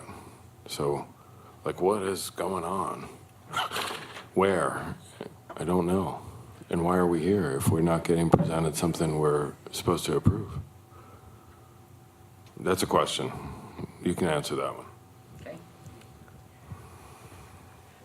Is that a question of the builder or of staff? Maybe whoever wants to take a shot at it. Well, Okay, I'd like to can I- clarify one thing and apologize for the looseness of the material. The colors and everything else, we've spent a lot of time with a professional design consultant on putting all the colors and materials together that will go with the 6 plan schemes. Where I probably erred was bringing the loose samples so that you had something bigger than a little color board to look at. And I can see now where that might have caused some confusion as to. Well, yeah, let me stop you also. So even like that's a helpful exhibit, but I can't see it. I can't see anything on this plan that tells me which floor plan goes on what lot, unless I pull out a microscope. I don't think today is the plot plan analysis. Oh, well, then maybe that's the Yeah, answer. that's why I'm saying maybe clarification as to what we're, Well, what's in front of us today is 4 to 5 plans, single story and 1 2-story. And to me, what is indicating is that a lot of time was spent with a couple of committees getting you directions to finesse them. So to me, it seems like, are you guys going in the right direction? However, if we tell you exactly on lot number 24, we know exactly what's going on, I'm making it up, okay? We wouldn't know the answer to that, and I think that's what Sean is saying. Is that we understand that this is how you're designing to the specific design guidelines, but how it actually applies to your site plan, we won't be able to say, oh yeah, we can stamp that. I think what we can say is, there's enough going on that the architecture is moving in the right direction. I think that's what we're here for. Correct. You are looking at the architecture and are expected to make findings that the architecture complies with the city's design standards and design guidelines or not. So again, just as with everything that comes before the AAC, you're making findings relative to compliance. Okay. and then the other direction that we were hoping is based on that, then, because we only have 2 product type on 1 set of lots, on the east side, they're all gonna be either the 1 or the 2s, and they're not gonna repeat. So we'll be able to show that relatively fast and quick for you. And the other lots on the north and south are only the 3s and 4s with the different elevations. We'll be able to bring that back to you once we know this appears to be in the right direction and our footprint doesn't move anymore, and we can bring that back immediately as part of the next submittal. I hope that helps, because we were really trying to get So the basically, these are the ingredients to your meal, and then you're gonna bring us the meal, right? Hopefully we brought you the plate, the silverware, and the main course. And we're gonna show you what You're a developer, always salad pushing and the for corn's more. gonna look like. Well, really, we're just trying to get clear direction to do this the correct way, in an efficient manner. Because the end goal for us, to be honest with you here, is to get product to market in a timely fashion. And right now, with the process that we're going through, and I think we're making good progress, at least I think we are, is that it puts us in time to be able to hit seasons out here in the valley. Because that's the worst thing that can happen to any developer, is to miss the season. And right now, we appear to be going we're right on that cusp. So anything we can do to help this process, we're here to do that. Because you can see, there's been a lot of time, money, and energy spent at this level of a presentation to help show you as much as we can, because we saw how confusing it got the last go-around between the two committees. So if we overstepped with all this stuff and aerials and all the other things to try to help you, it wasn't on purpose. It was to try to show you what this neighborhood is going to really look like with 3D renderings, not just 2D plans. So hopefully that is helping. Director Flynn, you were going to say something? Madam Chair, can I make a suggestion? Yes. I think the problem is, and, there's a lot of detail here, but it's sort of compartmentalized, there's sort of a lot of close shots. I sort of think a more useful tool is a good old-fashioned sort of streetscape, looking down the street with the trees and almost a sort of more realistic look. I think what we're seeing maybe doesn't do the design justice. It's not really a good visualization tool for it. And I think too, Sean hit on it in that I think, we've got the sort of campus plan, but I think, a streetscape plan of, both streets basically that you're dealing with, showing each, configuration of the house, lot by lot, at a slightly larger scale would be very useful. So you see everything sort of as a composite instead of just like page 11, page 13. That gets a bit frustrating. I agree. I think that's what I'm finding is it's getting a little bit of a brain teaser for me. This I find to be the most useful exhibit you've presented. Okay. And if I could see this and blown up and there's section lines through here saying this is an elevation looking this way, this is floor plan 1A, 1B, 2A, 2B. I'd find that Yeah. super helpful, relieving on the brain. Well, this was the first step in an experiment for all of us. Okay. And I think our thought collectively at the last meeting was, can we get the architecture a little more nailed down? And then once the architecture stops moving a lot, it's going to move a little, but not a lot, then we do exactly what everybody is saying, is let's get it plotted, let's get the street scene, let's bring the landscape in. Because what's so great, again, the landscaping palette, it's pretty much done for this entire community. It's us locating where the tree might go and how the groupings of plants go. So we'll be able to do that very quick. And again, using the same architects that Okay, are Rick, familiar with you. We got it. We got it. You're in Okay. the right place for us. And I know you're putting a lot of energy onto this, so it's good. I just want us to get to some of our comments, so Sure. it will help you exactly to do that. Thank you. I agree with Sean, but at the same time, there were directions for them to give and to look at to show us the architecture. They're showing us the architecture right now. I want to get across some of these comments so that they can come back and give us the whole picture. Instead of then give them go again, give us a whole picture, and then we go, well, what about this? What about that? So they're trying to navigate between the two worlds of detail and then the whole picture. So I would like to give them more detailed information so that they can give us the whole picture. So based on that, do you have anything that you'd like to say on the architecture? Generally, I think it's going in the right direction. I would have more questions like what type of CMU block, for instance, I'm on Plan 2B. It's my page 11. I think it's the second set of elevations you have for that plan. Actually, both elevations. What type and color? It's a pretty dark block. It's appealing to me, and I'm not quite sure I understand that fiber cement. I guess you're using a 6-inch block and maybe changing the depth of the block at that particular height where you have that horizontal? Yes. Yeah. Yes. Okay. Just trying to introduce a little bit more accent rather than just a straightforward CMU block. Yeah.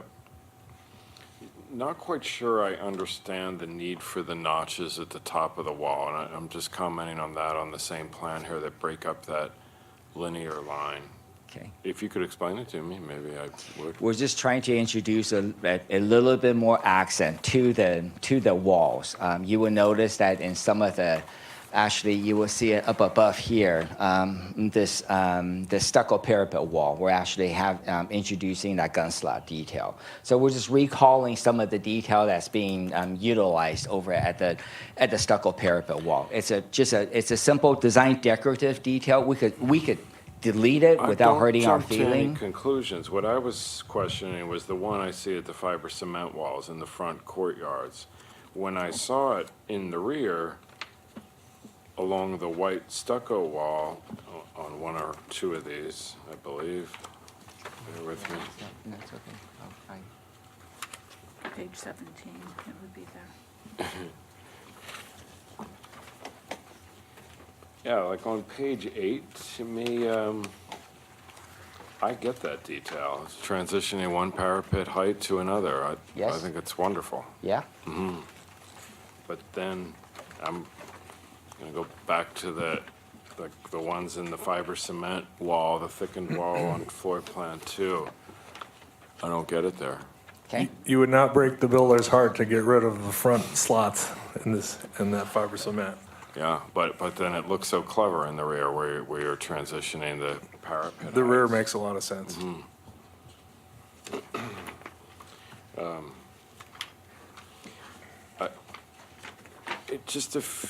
I agree with, Robert was mentioning some of the brow heights and the consistency, and it maybe, could you tell us why they're not aligned with the top of the windows? Actually, Robert caught one of our own mistake. When we did that, that was the only, you would notice that the awning is consistent just right above the window. But this is multiple team members working over Thanksgiving holidays, tried to put together the package. So one slipped through the crack, and Robert, that was the first comment he said, and I admit it. So it is, that was an error on our end.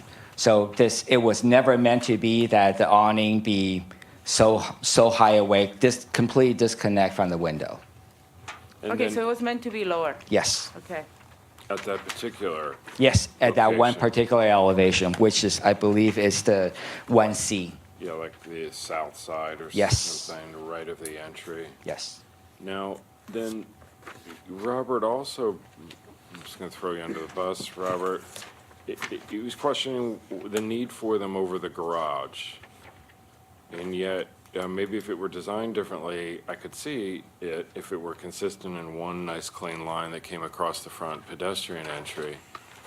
So where do you think you're going with that? Okay, we're concerned about this tall forehead over the garage door. I'll use this as an example. So what we're trying to do is one elevation without anything other than a recessed 16-foot wide 2-car garage door. That's one variation. Another variation is to introduce an aluminum awning over the garage door. Hold on. Can we go to page 8? Right here. Let's see.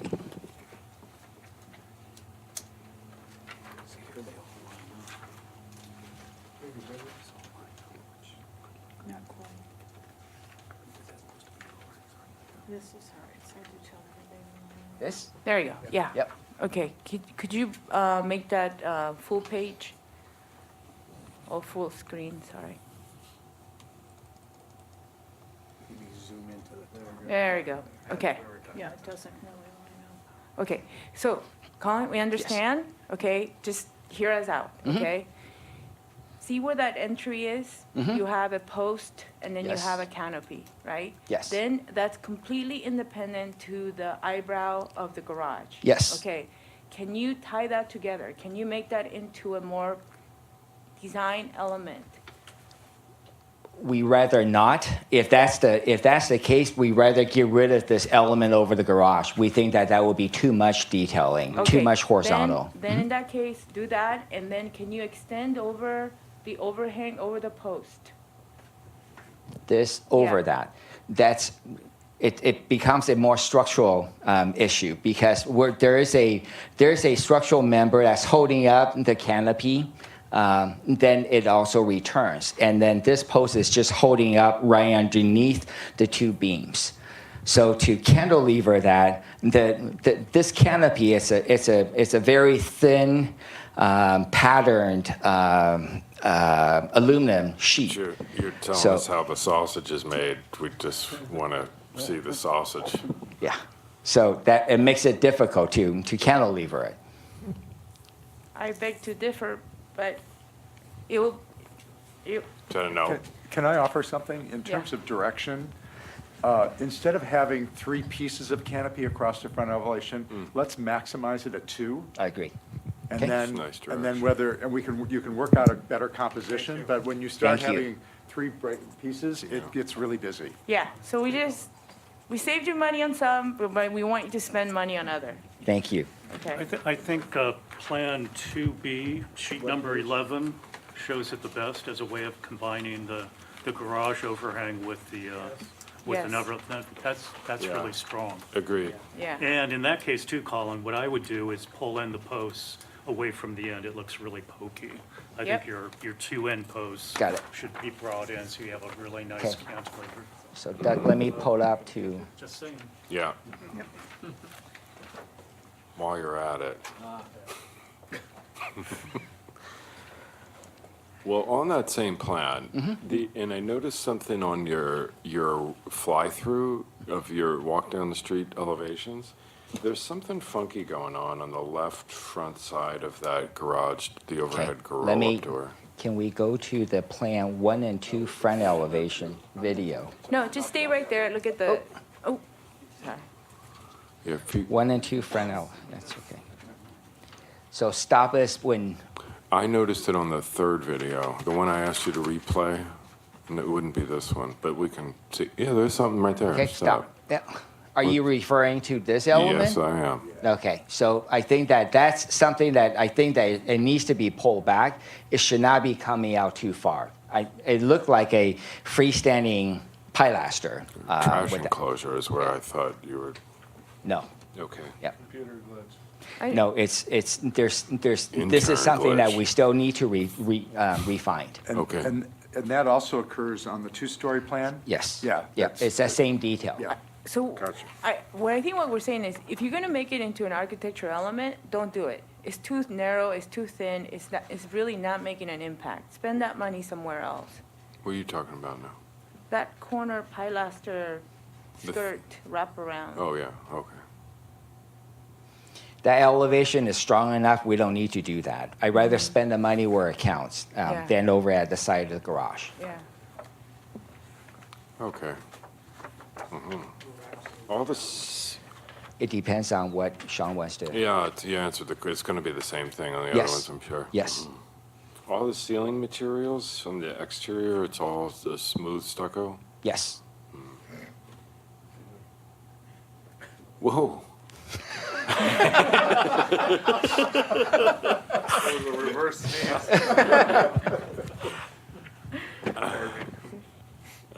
I don't think I have anything else right now, but at the same time, I'm glad we're not judging on this now, because I'd like to study this a little further, so it's, other than a cursory review. I've provided all the videos to Edward. I think that there's some maximum email size that city will receive that we're unable to provide that. Those. Can be received or be sent out from the city, so. Okay. All right, let's focus. Member Kenny, comments? The only thing I'll add is continuing on the horizontal lines subject that Sean and everyone is on right now. And that is, if you look on page 8, the second photo down is a good example of how we've got some horizontal lines that are connecting some things and not connecting other things. I wonder if Right the there. sliders are all the same height. Good example of, are the sliders the same height? If you go to page 14 and look at the third photo down, second and third photos down,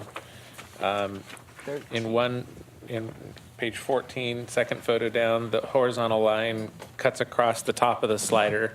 And then the third photo down, it intersects the side of the sliders. So I'm trying to figure out why so many horizontal lines and why they're not lining up. So here you've got the horizontal line across the top of the slider, and Yes. here it cuts into the slider. Yes? And then here you got it. And here it cuts into the slider. Yep. What, is the horizontal line at the same height all the way around the house? It should be. It should be. And the It just- sliders are different heights? No, the sliders are 10-foot high storefront windows, doors and windows at the living room, dining room, and kitchen. And in some cases where the master bedroom suite is also very highly exposed, it's also at 10 feet. So that's the front is 8 feet? Yes. You're having storefront sliders? Yes.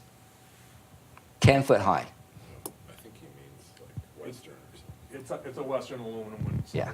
Okay, It's, yeah, okay, you're all on the same page. okay. So that's the only thing that I want to add is that the like example, page 8, the second photo down, you've Mhm. got two lines that Mhm. clearly are, outlining this opening. Yes. But then over here, they run into the side. Yes. So it's catching my eye that horizontal lines are not lining up. Got it. And I'm wondering if there's anything you can do about that. Okay. It will be corrected. Here's a good example. Aren't actually on the stucco, are they? Yeah, they're It expansion. looks like they're Yeah. Are they expansion joints? slots. Yeah. These are expansion joints. Okay, so Yeah. this one here? Yes. Okay. Yeah. I got what you're saying. Yeah. We'll clean those up. Okay. That's all I got. Okay, Can we just do a few comments too from the design team since this is coming back? Some of your driveways are 17 feet.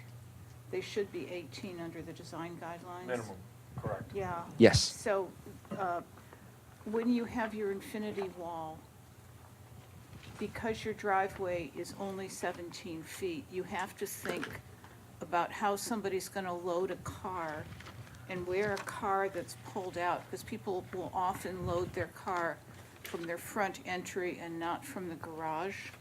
Okay. I think those walls make push out too Yeah. far for somebody to actually easily load a car. Yeah, you're absolutely correct. I see the dimension on page 9. The computer took a dimension off the front of an imaginary front of building, not the actual garage door. Those will all be 18 to 21 feet deep. Okay, and the concern is the infinity wall, because I know I load, when I'm loading things in and I'm coming out with suitcases and things, it's often not from the garage, the car's out front. And to go around the infinity wall to get to the car door can be a problem. I think those are coming out too far to be useful. You mean this infinity Yeah. wall here? Is there a Yeah. dimension that you have in mind? I think you've got to put a car out there, Okay. and just a standard car where Okay. you can watch where the car door Okay. swings. How far in front of the gate is that approximately? In front of the gate, not in It's front of the about garage. 3 feet in front of the gate. But I would do an imaginary car door and test it. Can you park the car this Park way? a car here, park a car there, and put a car and watch the cars, the swing. Push the gate back as well. Yes, yes, To get that differential. yeah. That's, it's a functional comment. I like the drama of it though, coming out as far as Yeah, it if you does. shy it down. I'm afraid it's gonna get a little too snub-nosy in the front. if- But you've got to be able to use it. I think this, I you have to that look at it from the curb and condition in my gutter. house. It's not a wall, it's a garbage enclosure. It's about this high. And it comes out in front of the garage about 4, 5, 6 feet. And you're right, I have to back the car past that to let the rear door passengers get in. But it's an accommodation. It's just, it's a test. Okay, Member Tom, comments? Couple of comments. Looking at the site plans, I don't see any air conditioning equipment, and I did notice in the guidelines that there's a 3-foot setback requirement to the neighbor's side wall. So that tells me all the air conditioning is either going to go in the rear yard setback or the front yard setback. So I think we definitely need to see where that's going and what sort of wall is going to be screening that equipment. Understand? I think it's great that your garages are deep enough that the trash and workspace and all that can go in there. Looking at page 7, and this occurs on several of the plans, I think the round steel column seems really out of place. It doesn't really exist anywhere else, and I think you could certainly clear span that patio without the round steel column. What page? Page 7, the second The numbers elevation are down. not the same, so it's hard, yeah. I'm It's guessing okay. it was to kind of describe a entry as part of that overhang, but I don't think it really satisfies that. I think that post could just be eliminated, and that occurs in a couple of the plans. And then, Just to comment on that? Yeah. What'll happen is, if that post is removed, the front of that beam that you see that's holding it there is gonna it's get 2 inches bigger. fatter, or whatever, depending on whatever structural, if we can avoid steel. So that's obviously one of the concerns. Well, then maybe put 2 posts that are equally spaced so that there's some rhythm across that patio. And that cuts your span even more. And then looking on page 17, I think on the fiber cement wall on the 3rd elevation down, where it transitions from a 1-story high wall to a 2-story, I think those walls need to be offset at least a foot so that the 1-story wall can die in to the side of a 2-story element. So you could either, one, make the lower master bedroom wing 1 foot narrower, or if you didn't want to sacrifice your square footage, you could take the upper story master wing and make it 1 foot wider. But in either case, it will allow those walls not to finish off in the same plane. I'm sorry, Tom. I was trying to look for this image. Right here. so- So what he's saying is, you see how this is all one plane? Yes. He wants an offset at that line, that this either comes out a foot or that goes in a foot. Tom, can I suggest an alternate maybe? Sure. Because I agree with you. I'm looking at the front elevation of that house at the top of the page. Yep. And the infinity wall is, basically slightly higher than the 1-story portion. And then at the end of the building, the 3rd image down, it's also 1-story. Why don't you just eliminate the infinity wall, the thickness of the infinity wall at the 2nd floor, and do what Tom suggested, push the master bedroom wall back? Yeah. That way your infinity wall is truly just the same height and thickness all the way through. Because this, with the infinity wall on both the 1st floor and 2nd floor, it's too much. Yeah. Good call. And other than that, I think the architecture is really getting there. The materials, the detailing, the setback. The one final comment is the side yards are very, very flat. And I think on the 1-story units, that doesn't make any difference because you don't see them. But on the 2-story units, and I especially noticed it on your street rendering, you do see the side yard of the upper level. So I think you should look at some modulation of that wall so it isn't just a flat plane along there. And again, 8 inches here, 6 inches there, I think it would just give some shadow lines and some interest to those upper levels. Thank you very much, Tom. If I could just respond to that. Microphone. Sorry. Tom, when we're looking at this floor plan, this is more of a utilitarian site. It's got the garage site, it's got the stair, it's got the walk-in closet. Well, the other side is where we have the windows, we have the casitas, we have the courtyard. So we're treating this, if there is an exposed edge, this will be the more exposed edges. We're counting on there's always going to be another house, most likely another garage with another wall here. So we're counting on that having the street trees and then it's that this elevation is not as prominent as this other side. So I totally agree on a 1-story situation, but when this 2-story model is situated so that on the left side of it is a 1-story unit, you are going to see just the upper portion of that side yard, and I think that portion of the wall needs a little more articulation. Got it. Okay. Would you be okay with it at the plate line and above? So when That actually looks see kind it? of fake. Would you take it all the way to the ground I think behind you the need wall? to take it all the Below way the down. wall? Or you take it down to some sort of a projection on the lower level or some sort of termination. Maybe it overhangs and creates a little overhang to the lower level. And that's considered. Something so that they make sense. No, I hear you, Yeah. and that's considered an architectural projection that can go into the 5-foot setback. I wouldn't do that. I would think you need to modify up there where you're taking a little bit out of a closet or taking a little bit. I think you can find some places to do that without having to overhang the setback. Unless you're just talking about doing like a shadow line around a window or something that doesn't increase the usable square footage of the house, but Exactly. only becomes a architectural element. That was where I was headed. Yeah. Okay, thank you. Other than that, you've done a lot. Thank you. Thank you. Okay, two final items. Okay, let's go to page 13 and then also keep a finger on page 18. If you could tell me on page 13, what does it say? What plan is that? Plan 3B elevations. Plan 4B? It says, 3B? and then it 13. says Miralon area 4C. 13, Michael.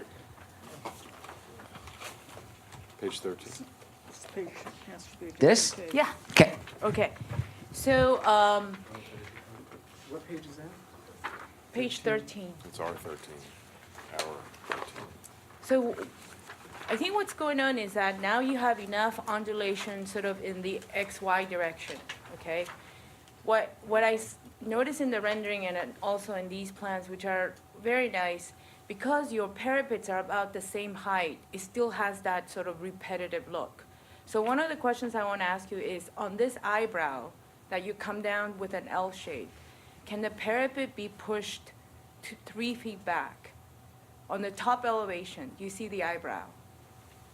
3 Yeah. feet back. The parapet behind that, This? yes, On the casita, push that back 3 feet. yes. I don't know how. I can tell you how. We're moving that casita back 2 to 3 feet. It's not reflected yet because we have to have the 10-foot setback. The 10-foot setback from the front of the street is causing a lot of havoc with the developer and the finished lots.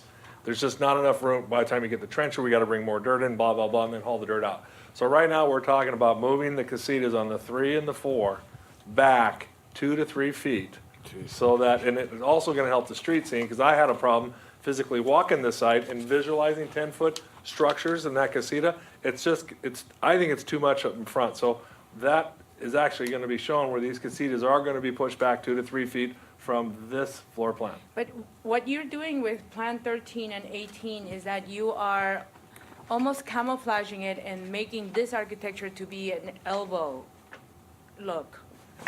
But when you have the parapet so close to the fascia area of the elbow, then it goes back and it looks like a parapet design.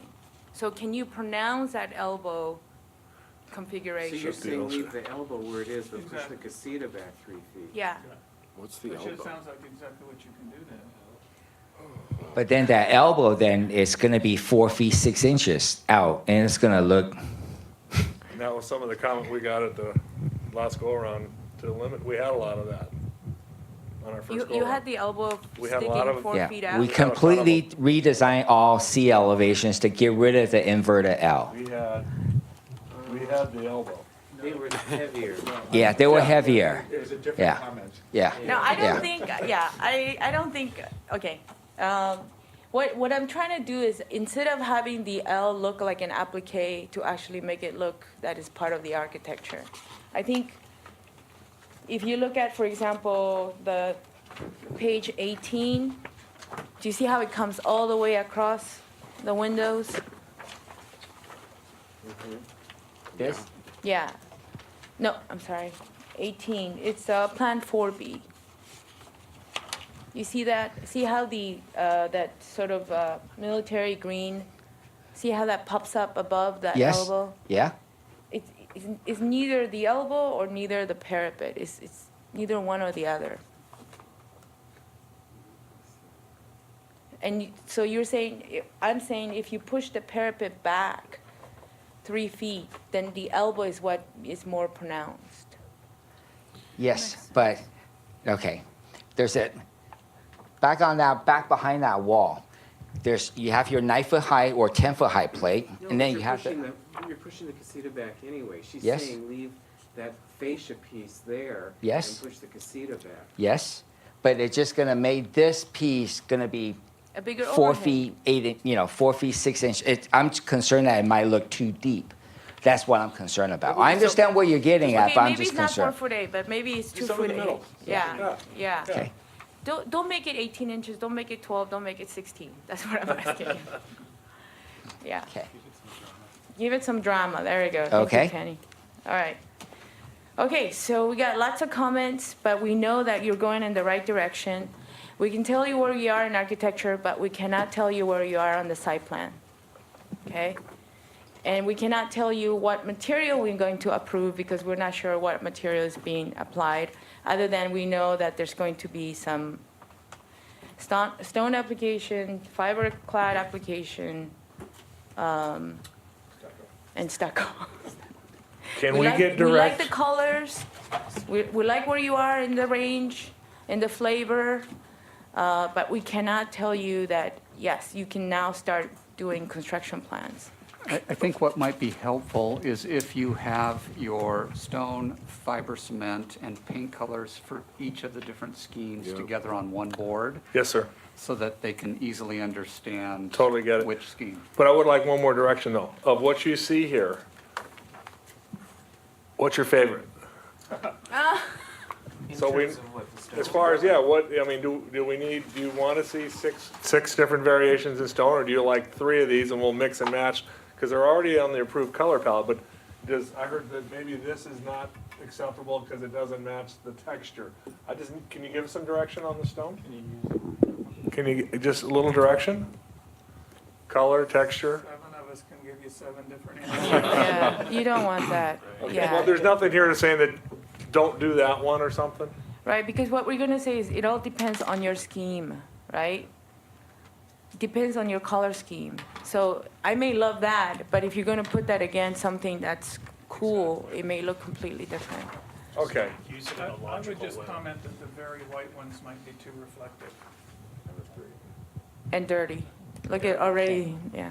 Yeah, I was looking for more, not so much color, because the colors are already kind of predetermined and picked, is more texture. If you like smooth, exposed, textured versus another. I don't like one over the other. Okay? I think it depends. I think one thing that would be a negative would be to see 7 colors on 7 houses in a row. That'd be scary. So there's some direction. I think you could, I don't know, come up with your rhythm. I think that's why I'm anxious to see how that comes together. And less, I don't need as much shadow when I look at that either. I'd almost like to just see January. like some old school, really dumbed down elevations that show color and texture. Not a problem, Sean, but just keep in mind that with this architectural aesthetic, 2-dimensional elevation doesn't really do justice. Yeah. We could certainly do that, not a problem. I think my point there was, as I looked at that, I wondered if I was going to lose things in the shadow, like lose the appreciation for certain materials because the shadow reads too dark on these. So if it was a light shadow, that'd be great. Okay. But if it read black again, I think that'd take away from what you're trying to communicate. Okay. Can I throw something in? When we did the subcommittee a couple weeks ago, what I found very helpful, and we kind of ran through it very quickly, was the video of the street scene. If there's a way to, at each house, identify the color scheme, material scheme, as you move down the street, it would be really helpful, because then you can start to put A with B. Mm-hmm. Okay? And a plan, a reference plan right on, if that's possible. Yeah, or even, as you're saying, work with these, but just blow them up into a larger scale. With plan. With the, yes. Well, now that we have clear direction and that our footprints You got a aren't plan going to below it, change, elevation. you're going to get 50 plotted houses by elevation, by color scheme. That's what you're going to get next meeting, or next submittal. You're going to have the entire project. Don't forget what what Doug said, where we don't want to, this is going to give me a seizure if I have to go I think the back and. composite is just as important as the individual houses, color-wise. So Rick, you have 60 homes that you're starting with, right? 50. I'm sorry, 50, sorry. Okay, so you have these streetscape. Eventually, you're gonna start repeating your schemes, right?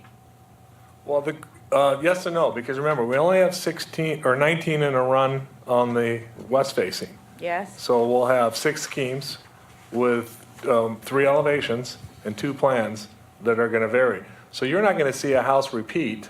No, but what I'm saying is that you don't have to elevate 50 Oh. homes. No, I didn't mean, I'm sorry, I misspoke. We're not going to elevate 50 lots. What we're going to do is when we plot, we're going to show you the color board with the color schemes, and then you'll see exactly, that's a 2A with a plan scheme 1, color scheme 1. This will be a 1B with a whatever. So you can see exactly what I think you're trying to do is, what is this street scene going to look like, not just architecturally, but color-wise? Right. Without deciphering, without doing this and then going back to that thing. That's why I think the video or a street elevation works better, because you can start to, it's too hard to leak. Yeah, I agree. I understand. I think that what next time when we present to the team is that we will have an exhibit just like that. Yeah. It will state the lot number, plan number, elevation number, and a color scheme number that you can make reference to immediately to that color See, material board. I don't with think it. so, because I think what you're saying is then you're going to ask us to decipher and go back to that little thing and go, oh, this has some taupe and some gray. I want to see it right there, the color and the material right on the elevation. It will be. It will be. That color, that elevation will be colored that match the sample board. Yeah. How many in a run do you want to do? You want to do 6, 8? Not do the whole street. All 50 homes? If they don't repeat. Okay. So I got 1, 2, 3, 4, 5, 6, 7, 8 across at this scale. Unless you want me to bring in a drawing that's 60 inches long, I have no problem. So we'll just fill up this No, wall. this is more than You should enough. never perceive perception. Yeah. Right. No. Right. Repetition after 8 Right. houses. Thank you. Okay. I think. The video will be great, because then we can pause it. That's what we did. So, Madam Chair, to summarize, what we need for our next session of AAC is we need a plot plan showing which plan goes on which lot. We need your landscape plan showing how we put the street trees in and what you have for your front. You had comments in terms of showing how the landscape plan works from model to model in terms of access to the side yards, what happens between the driveways, et cetera. And then you have individual comments on the units themselves. Did I miss anything? Color board? The Color boards Color for boards? each scheme, so that you've got the color and materials together on one board, so that we can easily understand how all of those work together. And the streetscape was part of that? And then streetscape was And one and of the the things. rear landscape easement? Yes. Yeah, Okay. in the rear And- landscape easement. We'll ask Mr. Schuckart to help us with that. All the overhead lines too, if they could be plotted on each plan is helpful. The overhead lines, the dash lines, because I don't see them on most of these, at least on the fronts. You mean the awning, the eyebrow awning, Sure. if it's? Yeah. Okay, haven't dashed, okay. Okay. Okay. So with that, if we could have a motion to continue this item. I'll make that motion. Okay, I need a second. Second. Okay, thank you, John. All those in favor? Aye. Anyone opposed? Thank you. Okay. Thank you. With that, Thank we. you very Guys much. back at the next meeting? I don't think so. Thank you, guys. And it really So- was a it's a good lot of work. presentation. Yes. I know the effort they went Yeah. It's going to be awesome. Yeah. There's nothing like it in Palm Springs. Right. There will be nothing like this. So we can afford it. I think you heard me talk about texture. It wasn't a critique. It was just clear. Okay, so having said that, some of us won't be back for that. Okay. Committee member comments. I have a comment. I haven't, it's been a pleasure, a delight being part of this group. I have learned so much, and it's going to be difficult not to be here on Mondays. I'll probably cross the street and then walk back. But I know that you guys are gonna continue the amazing job that you guys do. So thank you, especially Flynn and Edward, for guiding me and being patient with me. Thank you. And I'll pass it to you. What you said. Thank you. I completely agree. You think you learned a lot. I learned a lot. No, I don't even know how many years it's been. 5 or 6 years we've been, 6 years we've been doing this now. No, I really appreciate the opportunity, and I've learned a lot from everybody at this table. So thank you very much for the opportunity. I think you guys are still in place until we replace you. That's what the council says. You ain't going anywhere. It sounds like you got extended to January. Oh, is that Yeah, right? Yeah. Put it on your schedule. Surprise. Surprise. Madam Chair, please, I do need the design guidelines back, Yes, please. yes. Yeah. If we are done with committee member comments, I have a few here comes the housekeeping rest. items. First of all, because we are going to be losing Ms. Song and Mr. Cassidy, I would like to have an AAC luncheon in the month of January, once we're past the holidays and all the craziness that is associated with them, just to say thanks to both of you for your years of service on AAC. So we'll make those plans in January. Also coming up this Thursday, we have our joint AAC Planning Commission holiday party. Some of you have RSVP'd to me. Some of you have not, so if you would just see me afterwards so we know.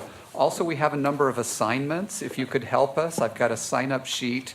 We are looking for another side dish, a green salad, some appetizers, and maybe some dessert items to supplement what Mr. Hirschbein is bringing. Really? Depends on how much cooking you're doing. I just like a lot of dessert. So I've got a sign-up sheet here, if you could just stop by quickly. Okay. And then the other thing, And for people who haven't come before, your spouses or a guest is always welcome. absolutely, absolutely. And Peter's house is great. Yes, it is. The other thing is, in 2019, we are going to start holding our AAC meetings in here for the most part. One of the things that we're trying to encourage is to have a little bit more of this being a design input session rather than a public hearing. We're trying to make it just a little bit more informal. We think that might work a little bit better, focusing on architecture to be in a more informal setting.